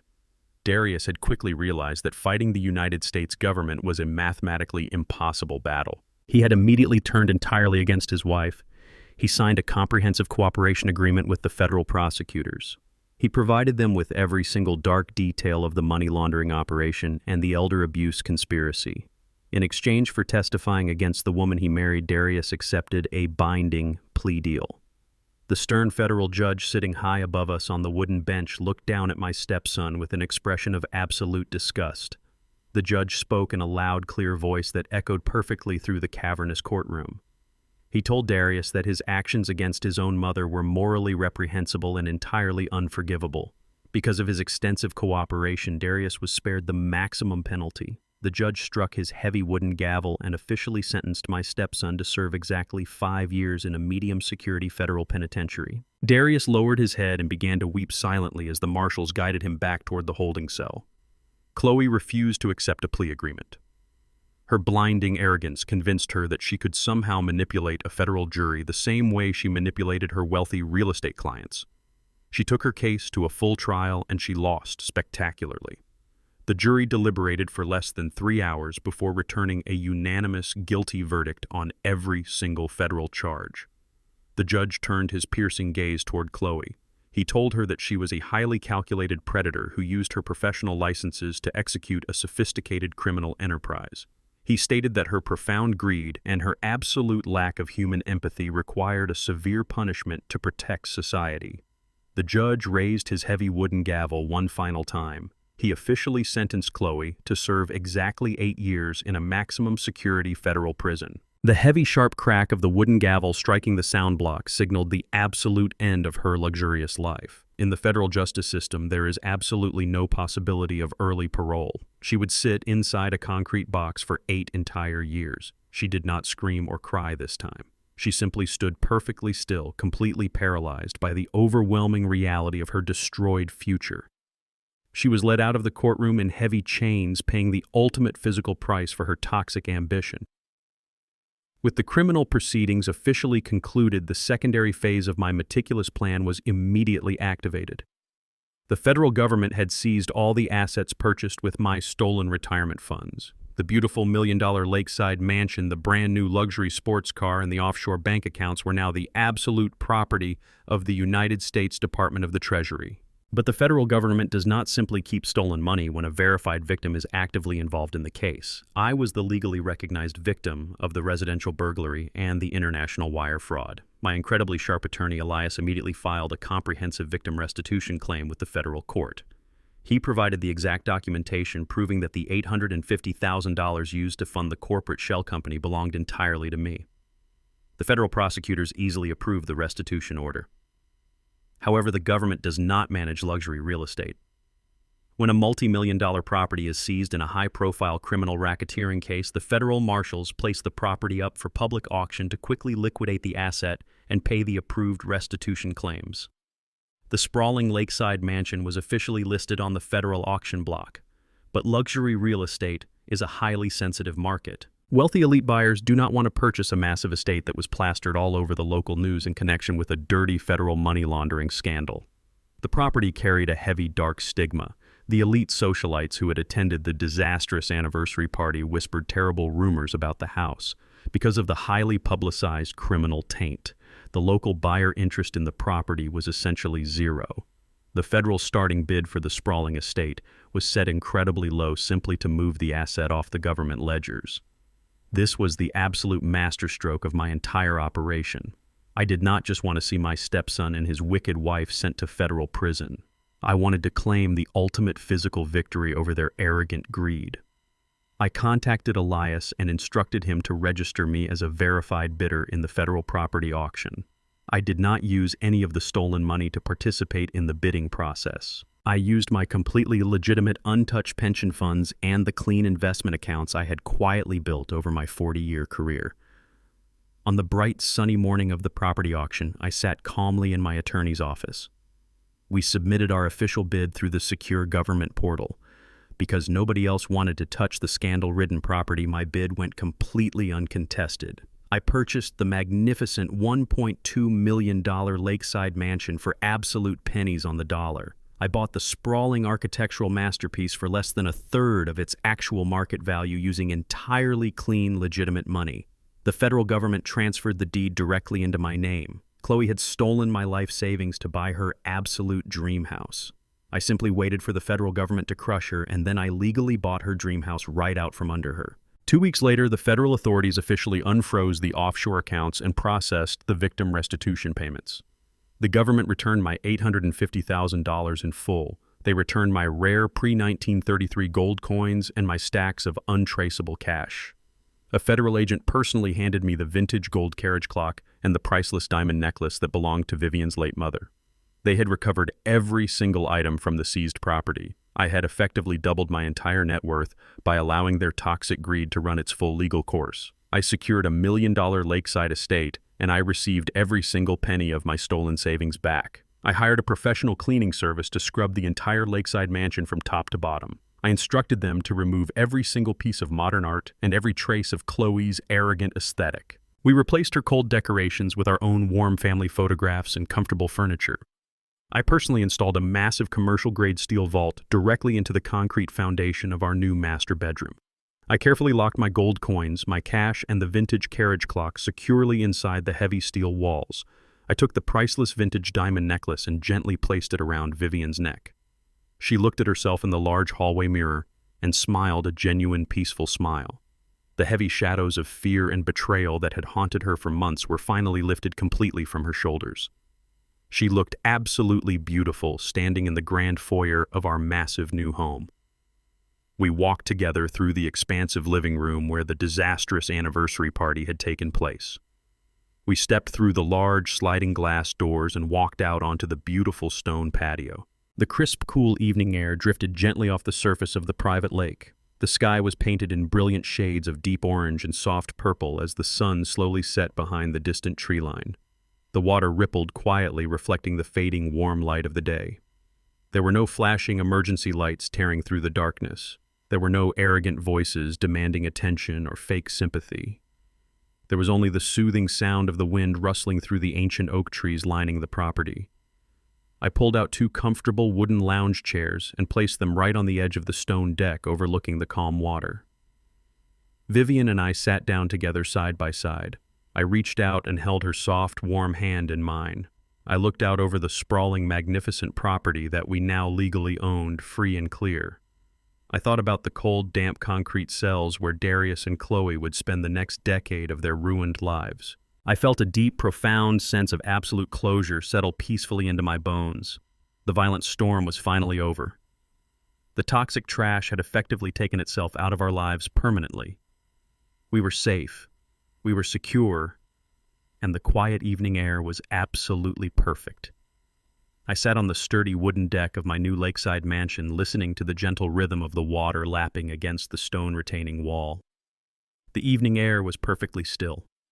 It was the kind of absolute quiet that only comes after a massive, destructive storm has finally passed. I looked out across the vast expanse of the lake and allowed my mind to wander back through the chaotic events of the past 7 months. I thought about the fundamental nature of human greed. Greed is not just a desire for more money. It is a severe, blinding sickness that rots the soul from the inside out. It destroys all logic and erases all sense of basic human decency. I thought about my stepson Darius. I entered his life when he was just 10 years old. I treated him exactly like my own flesh and blood. I paid for his education. I bought him his first car. I gave him every single tool a young man needs to build a successful, honorable life. He and Chloe were not starving in the streets. They had a comfortable apartment, they had decent jobs, they had their health, and they had a family that loved them unconditionally. But comfortable was never enough for Chloe, and honest hard work was entirely too difficult for Darius. They wanted the absolute pinnacle of luxury, and they wanted it handed to them immediately. They looked at the wealth I had carefully built over 40 years of exhausting labor, and they felt entirely entitled to claim it as their own. In the logistics business, you learn to identify structural weaknesses in any given supply chain. The structural weakness in their lives was an overwhelming toxic arrogance. They looked at a 71-year-old retired black man, and they saw a weak, foolish target. They assumed that my gray hair meant my brain was deteriorating. They assumed that because I lived in a modest home and wore department store suits, I lacked the sophistication to understand modern financial systems. They genuinely believed they were the smartest people in the room. They thought they could execute a complex money laundering operation right under my nose simply because I did not immediately yell and scream when I discovered my empty floor safe. They made the fatal mistake of confusing my deliberate silence for absolute ignorance. They confused my patience for physical weakness. When a man spends his entire adult life tracking massive cargo shipments across international borders, he learns how to read the subtle movements of his environment. He learns that the best way to catch a thief is not to chase them down the street. The best way to catch a thief is to quietly close the gate, locking them inside the warehouse with the stolen goods. I gave them enough rope to hang themselves, and they eagerly tied the knot around their own necks. I took a slow, deep breath of the crisp evening air. I thought about the cold, damp, concrete cells where Darius and Chloe were currently sleeping. I wondered if the reality of their situation had fully set in yet. Chloe was facing 8 long years in a maximum security federal prison. Darius was facing 5 years surrounded by dangerous, violent men. In the federal system, there are no comfortable luxury amenities. There is no fine wine, and there are no vintage diamond necklaces. There is only strict, absolute routine and endless, crushing isolation. They traded the freedom of the outside world for a brief, fleeting taste of unearned luxury. Now they had absolutely nothing. Their corporate careers were permanently destroyed. Their elite social circle had completely abandoned them. They were entirely erased from polite society. I looked at my beautiful wife, Vivian, sitting right next to me. She was wrapped in a thick, warm blanket holding a cup of hot chamomile tea. The setting sun cast a soft, golden glow across her peaceful face. The heavy dark circles that had haunted her eyes during the terrible ordeal were entirely gone. The crushing weight of her son's profound betrayal had initially broken her gentle heart. But she survived the bitter disappointment and emerged with a clear vision of the truth. She realized she could not drown in sorrow for a man who plotted to lock her inside a psychiatric ward. She mourned the death of the son she thought she knew, but she firmly closed the door on the monster he had actually become. She reached out her free hand. I took her hand in mine and squeezed it gently. Her skin was warm and soft. We sat together in the absolute tranquility of the sprawling estate we now legally owned. We did not need a massive housewarming party to validate our existence. We did not need 50 wealthy strangers to applaud our success. We only needed each other and the solid, unbreakable foundation of our mutual respect and deep love. The lakeside mansion was completely silent except for the soothing ambient sounds of nature. I reflected on the incredible journey of recovering my stolen fortune. The federal authorities had efficiently dismantled the fraudulent shell company. The exact system Chloe tried to use against me was the exact system that ultimately crushed her. She tried to use international banking protocols to hide her crimes. But international banking protocols trigger the most aggressive federal investigations in the country. She essentially handed the United States government a perfectly wrapped gift box containing her own absolute ruin. I looked back at the large, sliding glass doors leading into our new master bedroom. The heavy commercial-grade steel vault I installed into the concrete foundation was perfectly secure. My rare pre-1933 gold coins were stacked neatly inside. The heavy stacks of $100 bills were safely returned, and my late father's vintage gold carriage clock was sitting proudly on my bedside table, ticking away the seconds with steady, reliable precision. The physical items were fully restored, but the psychological victory was the true prize. I had completely neutralized a toxic threat to my family without ever compromising my own integrity. I did not resort to physical violence. I did not break a single law. I simply gathered the undeniable facts and presented them to the proper authorities. I let the sheer weight of their own criminal actions crush them into dust. The sun began to dip below the distant tree line, casting brilliant streaks of dark purple and fiery red across the vast sky. The reflection of the sunset danced beautifully across the calm, rippling surface of the private lake.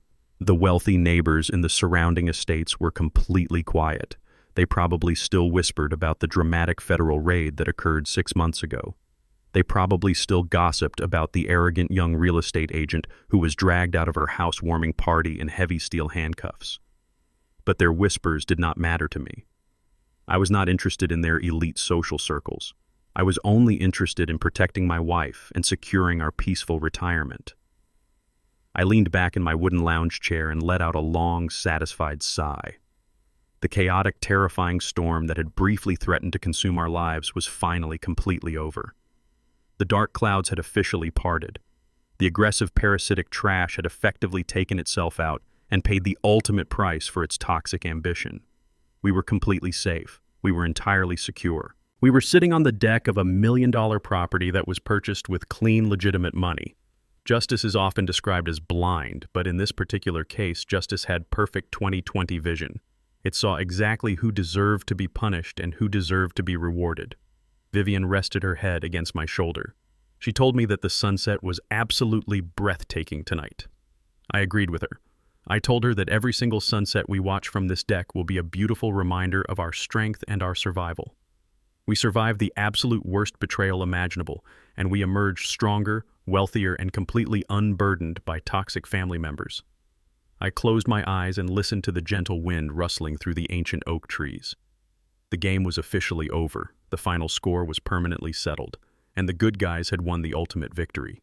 Greed is a loud and reckless disease, but true power always moves in absolute silence. When someone mistakes your kindness for weakness or your age for ignorance, never raise your voice. Never throw a tantrum. Let their arrogance be the very shovel they use to dig their own graves. They will blindly build their castles on your stolen foundation, completely unaware that you still hold the detonator. Real justice is not about screaming in anger. It is about waiting for the perfect moment to watch their fragile, wicked world collapse. Respect is earned, but betrayal is always paid in full. If you enjoyed this story of absolute justice, let me know in the comments below. Have you ever had to teach a harsh lesson to someone who mistook your kindness for weakness? Share your story with me. Do not forget to hit the like button and subscribe to the channel for more incredible stories of revenge and redemption. See you in the next video.